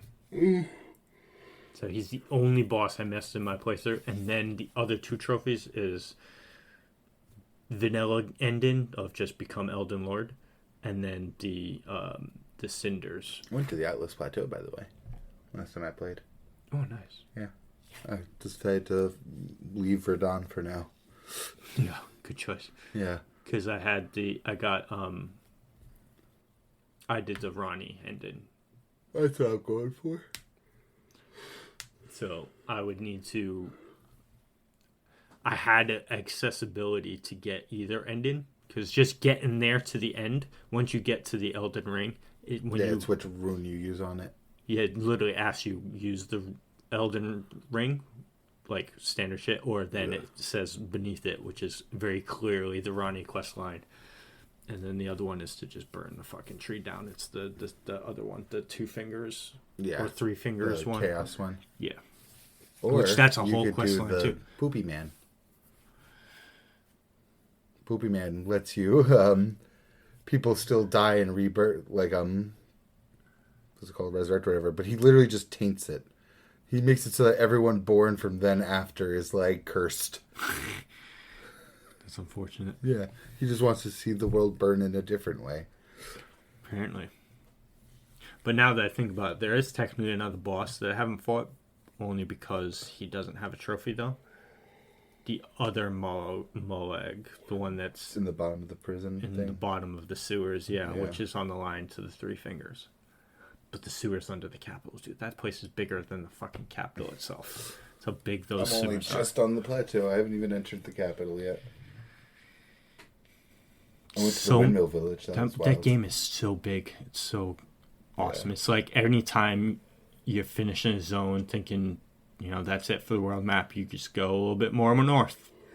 You just keep going more north, and there's just more and more and more and more map to unlock. But I don't think I don't know if... Well, there'll be a DLC. I know, but the DLC would probably be a separate story, so I don't know if I'm gonna... Shadow of the Earth Tree. But I want the platinum for Diablo. I do too. And then I'll be good. What I really want to do is just reach 100 with the class and see just how broken I can get, on my way there, or how much farming will need to be done. That's the ARPG glory, man. Because, like you told me that I didn't know that the tiers of Nightmare Dungeons go up to tier 100, which is a level 150-ish enemies. I think their levels keep going up. I don't know that for sure, but the difficulty definitely does. Which I assume then, does that mean the gear levels they drop do, or does the gear level stop at 1,000? I think the gear level stops there. But they already say they want to nerf the difficulty of it, because I did see people like tier 100 dungeons, you gotta literally like pick at each mob. Like you're Dark Soulsing the mobs. Yeah. But they said they want to make 100 more like what 70's at right now. And they're going to scale all the ones that are above tier 50 to that way. Do you know if we can fight Uberlobos together? Yeah, I'm pretty sure we can. Because I've never seen anyone... I only ever see solo runs. I only see solo runs too. Every time Asmund brings up that Uber Lilith should drop Uber Uniques, he mentions always goes on to specify if you do her solo. So that tells me you can do it in a group. Okay. Which will be good. I can apply vulnerable for you. Yes. Once every 20 seconds, because that's my only availability for it. Well, I'm sure our other friend would join in on us, too. Yes, so we both can do it once every 20 seconds. Well, like, no, he might actually have vulnerable in his build. What, does Necromancer apply vulnerable? I think so. Reliably? I don't know which build does. Probably the bone build, if I had to guess. The fight's fucking hard, though. I watched Asmund do it. I didn't watch his clear. But did he actually get it? Yeah, he got the clear eventually, but I could just tell because later videos he's like, yeah, I beat her. But I still watched that video. It must have taken a while. I saw a video of him complaining about he died like 4 times to a boss and then just quit playing. Yeah. Is he just done with the game? Is that true, or is that clickbait on one of his videos? Half and half. He's waiting to see if it gets better. He even said, like, after the campfire chat, he's like, that's good. I'll probably be back to play a little more, see how it goes. He did bring it up in one of the streams I just watched, too. He brought up Diablo to display his problems real quick. The Uber fight's crazy. Like, the ground AoEs are pretty much just instant kills. He had, like, full health, full fortify, and just took his whole health bar. Damn. Yeah. So, don't get hit. Yeah, don't get hit. Now, what happens if a player dies over there if you're in a thing, right? When she destroys... You can still get revived. I just don't know if you can respawn in the room. Yeah, but what happens if you die on a part of the platform that gets destroyed at certain times? I think you're just fucked. Because then you can't run up to my body. Yeah. And she also does that thing where there's like a little ring that she like traps you in. Like she makes an arena. We'll see when we get there if we can do it. Yep. I don't know what my next gaming plans are. I'm just gonna keep playing Diablo. I'll let you know right now because I've been writing down every game that I wanted that's been coming up. I just want Baldur's Gate. Well, that's coming out soon. This month. Well, this month for PC. Yeah. Next month for console. Technically next month because it's July 31st. Well, today, September for console. But I don't know. I might because there's so many on this list that there's some that I'm just gonna have to push back to when I get time type deal. Yeah. Because like in no specific order, it's just how I wrote down the list. Armored Core, which is next month. I could just come back for that whenever. Starfield, I just want that game. Ys 10 Nordic, Baldur's Gate 3, Spider-Man 2, Persona 3 Remake, Persona 5 Tactica, Cry Machina. It's a game I've been seeing around strangely on Amazon. It keeps promoting it to me or whatever, and I've looked up. It's a JRPG. It's just Grand Blue Fantasy Relink. That's if it even comes out this year. The PlayStation Access event put a trailer out for it and said late 2023. We'll see. Dragon's Dogma 2. Definitely want that game. And Stellar Blade. Want that game. So, and I feel like that might be one that's... Spider-Man 2? No, that's on here. But there might be another one that I'm just not thinking of at the moment. But like, Armored Core, Spider-Man... can just kind of just wait. Baldur's Gate. I'm still not even sold if I want Baldur's Gate 3 or not yet. I sold myself the moment I told my partner I was getting it. And then he said he would get it with you? No, he's getting Starfield. Oh. So yeah, I'm buying Baldur's Gate. He's getting Starfield. I'm getting Starfield. Well, is Baldur's Gate even a co-op in any capacity? I have no clue. We just know we both want to play it, so... We both want to play Starfield, so I'm buying one, he's buying the other. There you go. How's he like in 16? I see him on it all the time. He's probably almost done by now. Well, last I saw was when Odin split the sea and he was talking to... Oh, yeah, he's all like very close to the end then. Yeah. Yeah. Because Odin's the last one, and then you do Ultima stuff, and then that's it. Yeah, he had the naked beach scene with Jill. Yeah.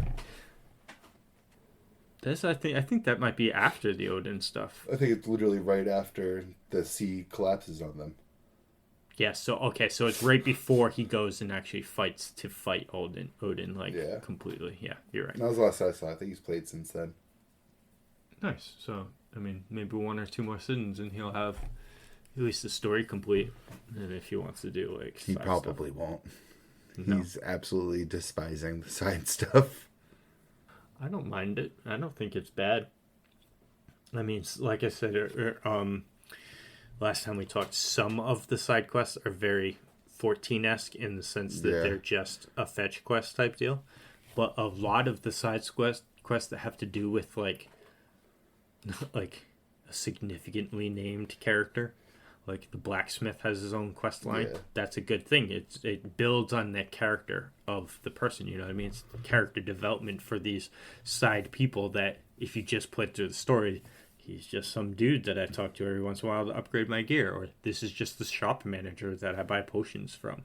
But if you do their story, you get to know that character and their struggles and what they're going through or whatever. But then there's also the, hey, I'm the chef and I need... He's had nothing but complaints for the side content. Well, I don't know. I haven't talked to him obviously about it, and I can't speak for his things, but I can say that it's not bad. It's maybe not just for him. But I do find, though, not to throw shade at anyone, he seems to dislike a lot of things. He seems to criticize a lot of things. I'd also hate the fetch quests he was going on.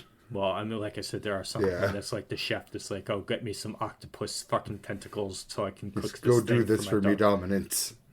Lord Rossfield. Yes. There's quests like that. But then that's every fucking game has stupid ass quests like that. Nah, Yakuza.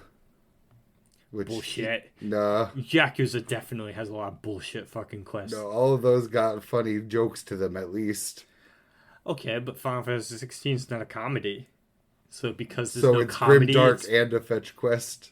So, his other complaint is Yakuza actually gives you other game things to do in its side quests. Yeah, but Yakuza is a game designed around side content with the story. I'm saying it's not every game. Yeah. Okay, so you give one example, but a lot of the thing, like he's not enjoying Vinland Saga, or is he now in Vinland Saga? I mean, you like Vinland Saga. I mean, he's been like... Because you were saying he was complaining. Yeah, he was like, where's the story? But okay. It's the main thing we watch every day. Well, that's good. Well, I'm surprised you haven't finished it, though, to be honest with you. We're probably pretty fucking close. Canute's on the beach. Oh, yeah, I mean, maybe 3-4 episodes. Yeah. Well, in what facet is he on the beach? They're slaughtering the people of the farm. That's what I was wondering. There's a facet full of blood. Next time I see him, I'll have to pry out the details and what he hates about the side content. I'm not saying that the side content's great and that it's like wrong that he should have that opinion. I just want to hear his thoughts on it. Because, I mean, I'll say... One thing I'll say, too, that I love the hunt board stuff, but I think there's not enough difficult content, like, for any... Yeah, he's already beat that dragon thing. He was underleveled for it on the hunt board. Yeah, I know exactly which one he's talking about. I beat everything on the hunt board and was hoping that there would be, like, some secret stuff after you beat every quest, kind of like 12. Once you beat all the hunt boards, he just wants it changed up to some degree, because he's just doing the same stuff. Yes. It's very story driven with not a lot of... They've like talked about possibly adding DLC, but then I'm like, okay, but then like why wouldn't that stuff challenge be fights? Yeah, exactly. It's like the story's concluded. There's nothing else you're gonna do there. There's no like secret for Final Fantasy's like thing is like super bosses, like optional super bosses. You gotta keep in mind, this is from the man that does all of the fishing in every game he plays. Like, he does like his side content. Say he loves his fishing, yeah. Like a Dragon Ishin, the newer Yakuza game where you're a samurai, he has all of his breeding done. Like, he showed me all the like animals he breeds in it. Maybe it's just a weak point in the game. But I mean, because he's not alone too. That was like the only complaint I hear from people on Twitter for it. The definite strong point of the game is 100% the story and combat. And, well, that is subjective too, and whether Yeah. I mean I'll agree with that. The combat's fun, but it's subjective, and if you like, because I've heard some of them are a little too spongy, but as far as like the bones of the actual playing the combat, yeah, just playing the game. I know I do hear a lot of complaints about, oh, it's not turn based, but everyone's been saying that since 10, and I'm like, it hasn't been turn based since 10. And to be fair, they're right. Most people don't want turn based. Most people don't. Yeah, there's some people that do, but I'm like, okay, whatever, skip it then. Yeah. Just like Asmund said in his video too, Final Fantasy has always been the innovator of every game. They're always trying to step into the new thing of gaming. It's not always going to be the same. Every game, Final Fantasy is like that, but at least he's enjoying it enough to beat it. Yeah. Play through the story.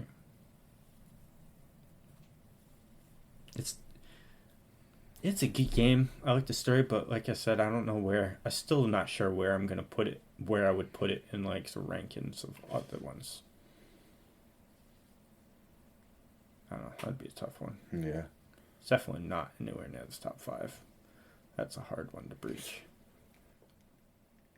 But it's also not That's the the part lows. that kind of killed me too when he talked about it, is that other Final Fantasy games have had like gameplay loop break side content.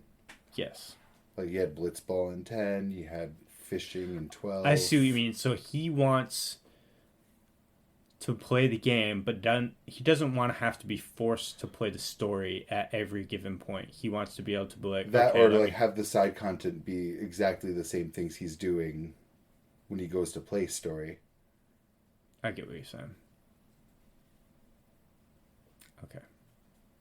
We had like a whole conversation about it. I was like, yeah, maybe it's not really like, because I was like, it's not really a Final Fantasy thing, because like 7 had that RTS mini game on one of the islands, and the entire Gold Saucer. Yeah, the entire Gold Saucer, and then like 8 had the card game, kind of just triple try can suck my dick. 10 had Blitzball, 12 had fishing at least. Well, 12 had also a lot of like the 12 hunt board is far superior. It's far superior, but that's not exactly a break. It's not, because it's combat. Yeah, but it at least had fishing. Yes. And 7 had Chocobo Racing too, didn't it? Or is that just part of the Gold Saucer? That's in the Gold Saucer, I believe, yeah.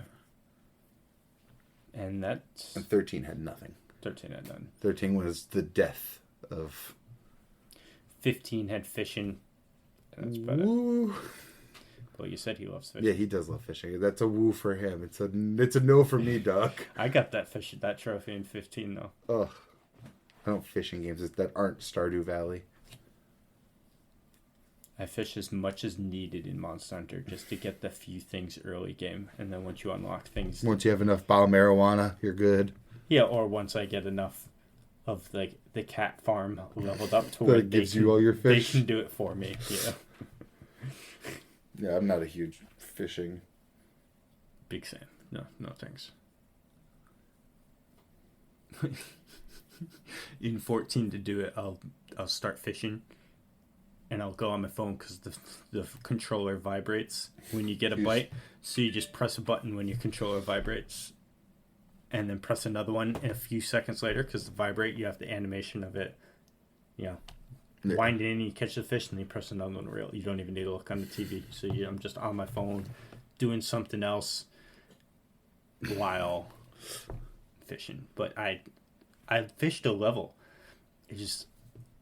I leveled it, and I keep keeping it to max, but I don't really see a point anymore to keep leveling it. Fisher. Fuck that. Even gatherers, man, because I go like hard on gatherers at the beginning of each expansion pack. In like the first like patch or whatever. Yeah. And then I just don't touch it for the rest of the thing. I haven't touched Miner or Botanist in like 8 months maybe. New expansion pack was revealed this weekend. Dawn Trail. Graphics update coming. Noise. We've known about that since before I had and Asmund mentions it a lot. Yeah. It's not that, I mean, they even said it too. They don't want it, because their main thing before they even showed us anything about it on stage, they were saying one of the big points that they had to consider or were considering when doing this is they're like, we don't want to change your character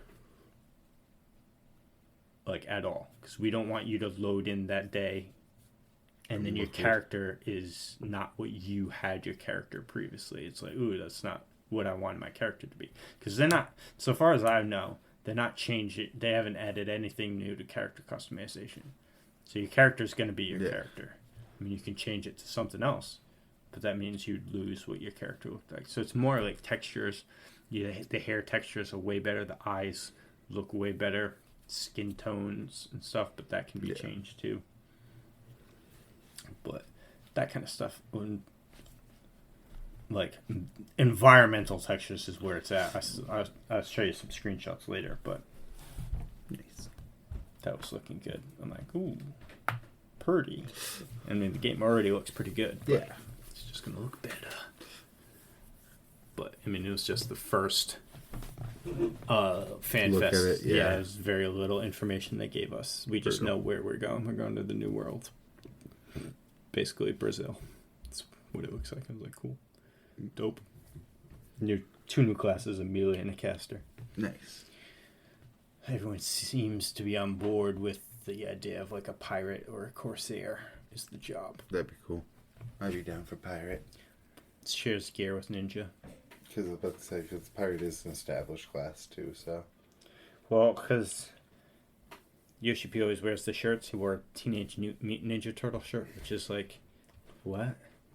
But then again, to reveal Samurai, he wore a Spider-Man shirt because the director for the Spider-Man movies is Sam Raimi. Sam Rai.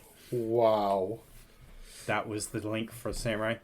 That was the only one that's like... That's the Teenage Mutant Ninja Turtle link. Someone row in a boat is the link they're trying to go. It's like stretching, dude. They're like reaching. That's pretty bad. But then the whole trailer starts with you on a boat. It's all about, it looks piratey. Yeah. The outfit the Warrior of Light is wearing. Some other screenshots that looks like in the cinematic, like a gun was deleted Sword out and of his pistol. hand. Well, we've seen he has a single one-handed sword. We know that much. Nice. We'll see what happens. Maybe a pistol just for the abilities. Because all the other jobs are very, very upfront, kind of Scarlet Witch for Red Mage. A Batman shirt for Dark Knight. That was the most obvious one. A Grim Reaper and then a Children of Bodom with a Grim Reaper on it for Reaper. Machinist was a 007 t-shirt. And there was another one that I forget, but they were all pretty. It was just the Spider-Man one and now Teenage Mutant Ninja Turtle shirts. That's not immediately obvious what's going on. And we know nothing about with the caster yet. Or if caster is also referenced somehow with the Ninja Turtles. Ninja Turtles. I don't know. People were saying that Rune Fencer... That would be so fucking overkill, having Red Mage and Rune Fencer. Yeah, so that's like, they're thinking Pirate or Corsair is like the really popular theories right now. And people are throwing out Pictomancer for caster, which it's in Tactics, I think they said, and another Final Fantasy title. And another, like the caster, they just throw names out for caster. Yeah. We have no Geomancer, fucking just Time Mage, because stuff like that have been mentioned. Geomancers are mentioned in the game Mage itself, questline. and from an NPC. So yeah, we'll see. I'm not too concerned with needing that information now. There's still 2 more patches. it's only per day. I'm interested. It's the classes. Yeah. Give me more classes. It's not out for another year. It's not until summer of 2024. I'm like, wow. 1 whole year away. A long time. Plenty of time for me to finish what I want to do for this expansion before the new one comes out. And, I just got Baldur's Gate to look forward to. It's going to be a big game. And whenever the fuck Silk Song's coming. someday. Someday. Some alternate reality where it releases. I'm just mad that 2 ginormous RPGs are coming out like back to back with Baldur's Gate 3 and Starfield. I'm definitely 100% getting Starfield. It's a matter of I might just wait till Baldur's Gate 3 drops and watch someone stream. Well, there's streams out of videos out of people covering the entire Act 1. I saw some of it. Probably because of whatever that I saw up to the beta that Upfront has. I saw up to the point where, have you seen any of Act 1? No, I haven't watched gameplay. Oh. They're on some kind of ship and then they're on a beach. I've seen up to when they're on the beach. So reference of whenever you get there, say anything. I've seen to when you get to a beach. I've seen that far. And the cutscenes look good, but it's top-down view like Diablo-ish, like Diablo 4, and I'm like, Hades. I prefer the more personal, standard third-person view, where I control the camera and look around. That depends on gameplay type. There is a game I was missing. If it's like turn-based moving them, then I'd way prefer overhead. Like if it's like Divinity where you have to move them across the map on turn-based, then I'd absolutely overhead. Well, yeah, for combat, but I'm saying like if you just like I could deal with that for combat, but then if I'm just walking around the world, I despise walking around in Diablo. Give me a first-person perspective. No, I don't want first-person. I mean third-person. I like being closer to the character over the shoulder. Two whole perspectives for it. I mean, shit, they did so much extra work in the game. Why not? They're setting a precedence for how game developers need to do games. That's what I keep hearing. I'm not going to hold them to that standard. I would hold no one else to. I'm just saying that's what I would I prefer the third person over the shoulder. I mean, I prefer it, but there. Being more intimate with your character. You know, if you're going to be going through this huge character customization and then you're fucking 30 feet up in the air on a top-down view, you know what I mean? But, I mean, you can see it in cutscenes, but, like, you know what it is? It's 14s for me because of the clip. Because you can literally have both, or all three, because you can do first person in 14. It's just probably a bad idea. It is. I do not recommend, especially in combat. I highly do not recommend definitely not in combat. But you have just complete and total free range with that camera in 14 that I just am spoiled with that. And that's literally the only one. No other game has a camera like that if it's not an MMO. You know what I mean? You're not getting a game that has every kind of camera angle, 360 sphere of zooming in and out all the way out to like. So the thing because we have Baldur's Gate, like the trade-off if we were third person is ordering your troops around on the tiles from a third person perspective. That'd be a nightmare. It would definitely. It'd be awful. Imagine if they make you walk all of their moves. And I'd drop it there. I'd sell it to someone else. Yeah, no, I get it. I but it's just from like character. Yeah. If it was like Diablo, is not like listen. You can say, "Oh, you customize character." No, you fucking don't. No, you barely do. To be fair, this is out of not including Immortal. This is the first time you even get to customize them. Before they were set characters. The trade-off being you have a fully voiced character that has backstory already. Like, I do like that option that it's like free because in 14 we don't get voices in other in other well in 14 you don't even get sound effects in cutscenes. Your character has them obviously for emotes, but you get no sound effects in the game. But like other games like Dragon Age 2 Origins, that was fully customized character. You have no voice lines. Skyrim, you have no voice lines.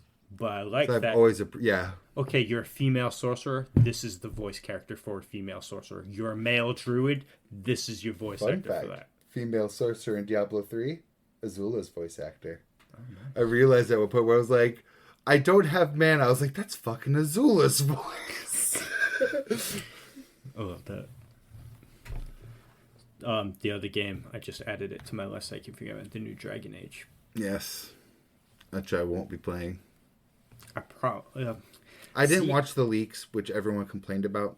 That's not what I'm referencing. I'm referencing that I've played like 10 minutes of the last Dragon Age and no more of it. And I was like, I'm not going to get baited into another one. So I put it at the end of my list, even with the space going down, because it's like I should put a star Wait next and to see. It. Wait and see. Because Dragon's Dogma 2 is going to come out, and that's just a better Dragon Age. I did not like Inquisition. Granted, I didn't play much Inquisition, but it's when the combat got kind of gross feeling. Was to it me. kind of 2 that you played a shitload of? Yes, I got to the final act in 2.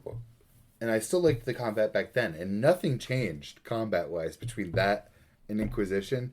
Just something changed about me not liking that combat anymore. What I didn't like about Dragon Age that got me off of it was I played Origins, which is, I guess, a prequel to some other games. And the whole story of Origins is just completely dropped for the rest of the games going forward. Nothing they talk about in Origins is mentioned again in any other game. You're just having this drama in this one city all game long. It's like, why? Because I was in for the story in Dragon Age 2. I'd play that game again. Dragon Age 2 Origins. I just don't like the combat to those games anymore. Including Mass Effect. I booted up the Mass Effect collection, which thank God I got for free. Isn't that Shooter? Yeah, but it's the same company and they have the same fucking radial wheel for abilities. And ordering your teammates through the same radial wheel of abilities. And I just hate it now. Yeah. It just feels so bad. Yeah. No thanks. Maybe again, I'll see about it. But that'll be a Dragon's wait Dogma, for reviews. I'm getting Dragon's Dogma. I love the first one, and this stuff that I didn't know you could do in the first one that I see other people doing in videos. I was like, you could do that. That just makes the game even better. I didn't even do it. I played Dragon's Dogma on the Switch, by the way, quote unquote recently. When it came out on the Switch is when I got it for the Switch and played it. Because I used to play a demo for it back in the day. I actually never played it. And I was like, this is awesome. Because like, it was like the first game that I know of that I saw you could climb up on. You can climb up on enemies. Like cool. Shadow of the Colossus type deal. Well, I shouldn't. I literally just said this is the first game I know of. And then I mentioned another one that I played previously. Yeah, it's okay though. The only other one you know of. Yes, but Shadow... Well, no, because the only enemies in all of Shadow of the Colossus are the 5 things. So you can climb on every enemy. Every enemy, yeah. That's a good game. I still haven't played Shadow of the Colossus either. Well, you didn't play any I touched demos? it. I lightly touched it. I beat it. It's not that long because I ran around my horse, held my sword up a couple times. I was like, I don't know what I was playing at the time, but I was like, I'm playing something else. No shade to it because it is literally like the gaming classic. Do you remember on PS2 when certain games came with demos on the game? Yes. So that's how I played Shadow of the Colossus the first time. And I had no idea what the fuck I was doing. It starts open the game, you're in front of the tomb with the girl that's sleeping there, and then they basically tell you to go fuck off. So I figured out how to get the horse, and I was just running around everywhere. Couldn't figure out where to go because it doesn't tell you anywhere to go. I had no direction, nothing. I missed the prompt because it tells you in the prompt to hold up the sword. And I just must have not seen that and read it. So I had no idea what I was doing. But this time around, I did know. And that sword is still not very helpful. It is, but it isn't. Well, one of the things you have to climb a giant, like you got to climb up into the clouds to fight one of them. So, one of them's in water. That one's really cool. I've always planned to go back to it, but I just still haven't. It's a short game when you really think about it. I think I beat it in like 2 sit-ins because there's only 6 enemies. The bigger part is getting to them. Yeah. Because some of it's a lot of platforming to get to them. Or like there's one in a castle and you got to go through some... The one that flies, that one's like a bitch. Wild to get to. But it's a good game. Find out you're the bad guy at the end of it. No surprise. No. The evil, mysterious voice offering you your girlfriend back was altruistic. And it doesn't even let you fight that thing. That's sad. It pulls a Zack Fair, though. I think it lets you try and run away from it, but it's sucking you in. Oh. So it's like they let you fight the things. The soldiers. Like, I could totally beat it. Just let me fight it. Let me fight these soldiers. I could kill them all. Nope. We're gonna just like let us fight all these Yoms Vikings. We could kill them. You know what the last thing I saw in Vinland actually is? I can tell you exactly the last thing I saw was... Floki shitting himself? Nope. Thorgil coming out of the water like motherfucking Rambo. Oh, yeah. Fucking ready. That was the last thing we saw. Okay, yeah. I even called it. I was like, he looks like fucking Rambo right now. Like Brock fucking Sampson up in here. Legit, I love him. I love him too, but he... But, I mean, kind of, I mean, in a... I loved him from the moment that he didn't take the King Soldier shit onward. Yes. When they came and they're like, no, you're being arrested for dueling. He's like, what the fuck do you mean? No, this is some bullshit. Fuck you. Get do this all the time. Hands off of me. And he just kills like 5 dudes up there. So like, we're out of here. We're leaving. We're going. You know what made me actually kind of upset, though? Lay it on me. They didn't actually show you the moment Leaf sees Thorfinn again. They skipped right over it. Yes, I didn't like that at first either, but then people specify because they're going to have their moment, and it's about timing, I guess, later. Granted, they were an emergency, yeah, but I would have really appreciated at least a shot of it. I wanted that too, because I saw it, I was like, wait. They're just together. Because I went to comment threads to look it up to see if other people are saying the same thing as me. I was like, because that's how the manga handles it too. It actually kind of like irked me because we were waiting for that moment for I was ages. too. I was waiting for it building especially up. with Leaf still not knowing even on the island if it's the right Thorfinn or not, and then we're just suddenly at the point where he's with the Thorfinn. As soon as you see Leaf and then he meets Kettle and then he's like, oh, you have a Thorfinn on your farm, can I go to your farm?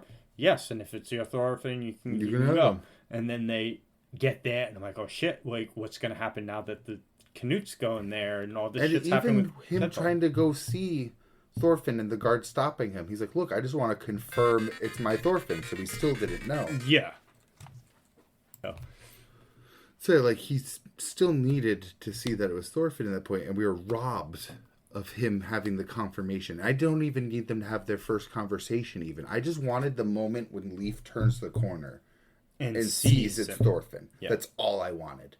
I don't need to see him have that first talk. I don't need to see him get untied and talk to Einhard being like, I got you too now. No, I just need the look. Yes. And then you can jump to later. Yeah, because it's not damning, but it really... Because they're even on screen for a while together, and there's no mention of it together. Because they're both focusing on the same people talking in those scenes, too. And I'm sitting here like... There's some other stuff that happens around this time that I don't know if it's before the Rambo incident or after. Yeah, so the last I saw of Thorfinn, he was on the hill watching the battle start, and he walked back to the cart where Leaf's son figure. Thorfinn. His replacement Thorfinn, yeah. And I think Arnave is just waking up because she had her flashback going through the dark woods.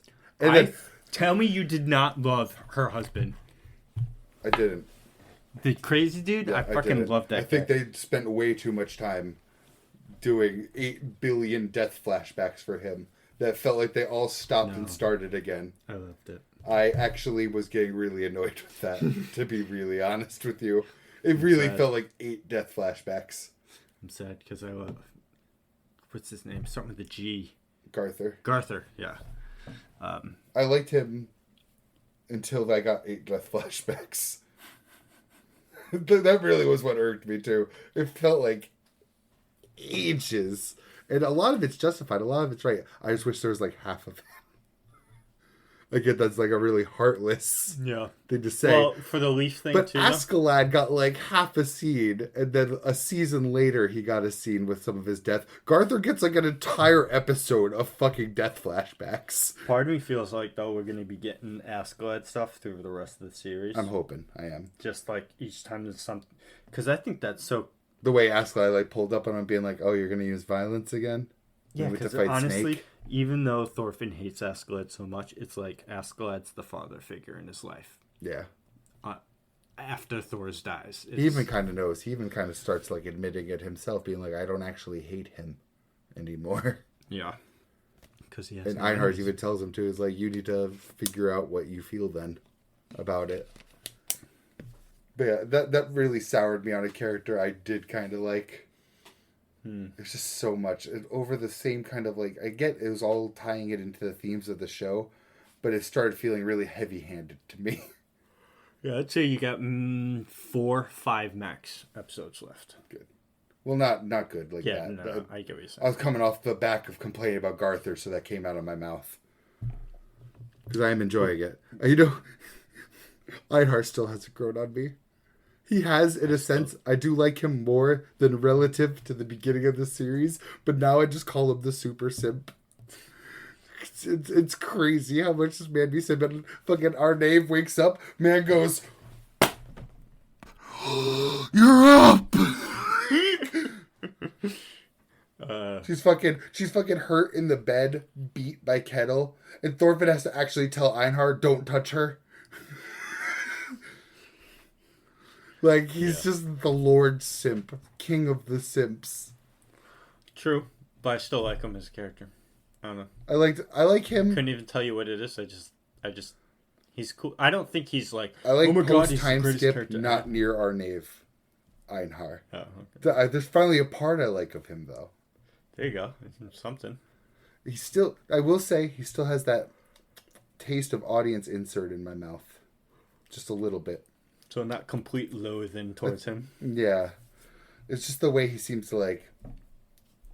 Again, be like the window for the audience. He talks the situation that's happening out loud a lot. And it's just really, really reactionary. That part's not even audience insert anymore. That really is just part of his character. Because some of that's just in the worst moments possible. Yeah. But I like his friendship with Thorfinn. I do. Same. I like that Thorfinn talks now. Thorfinn talking has been like the greatest buff to the show ever. It's right? It's so good. You're gonna get so good. Thorfinn speaking. Thank you. You're gonna get some more of that too. So good. I'm gonna start talking a lot more. I liked his fight with Snake too. I thought that was good. Oh yes. Like the way they're almost communicating with each other through their body language. Him being like, "Oh, your sword comes from somewhere else. Your style's a little different. Like, why are you here on a farm if you're this skilled?" And him coming back to being like, "What kind of weapon fuck you're using? is this guy? It's not a spear. So good. It's not a sword. That's a dagger stance." And like, this is the man that his exact line was in the dub, at least. This is the man who supposedly never had a good thing happen to him. What kind of people did he have to be around for that to be his life? Yes, that's basically what. Yeah. What they said too. So like, this the way that they're communicating through just that was really nice. I mean, I know literally zero spoilers after Beyond. season 2. I mean, I had gotten some spoilers of what was because people were like, "Oh, season the 2 is happening. This is gonna happen." Simulator. Yeah, and then people talk about what happens at the end of the season or what happens at this scene and this scene. So I had, because it was active and in the thing, I was seeing scenes for what was going to happen in that season. But I know nothing after it. And I know that Thorfinn's at least on that pacifism kick for the rest of the series. But I hope there's at least some fist fightage going on. Well, I mean, he's raised his fist to Snake, so. Yeah, that's what I mean. So. Yeah. But then it was like a big deal that he like broke his yeah, but he'll reach the same way Thor's was, because Thor's was ready to raise the fist for what he had to protect. Mm-hmm. But I think we should end it there. Yeah. Another week out. We will be on break next week. Us, the Dukes of Weetham, on break. Yes. And then we'll have another double chapters week. Double chapters week the following week. And I'm just Gear 5 is next week. I can't believe it. See enough of that shit on Twitter. It's great. But alright, guys. Been Dukes of Weetham. Dukes of Weetham. Episode 26. Got it right that time.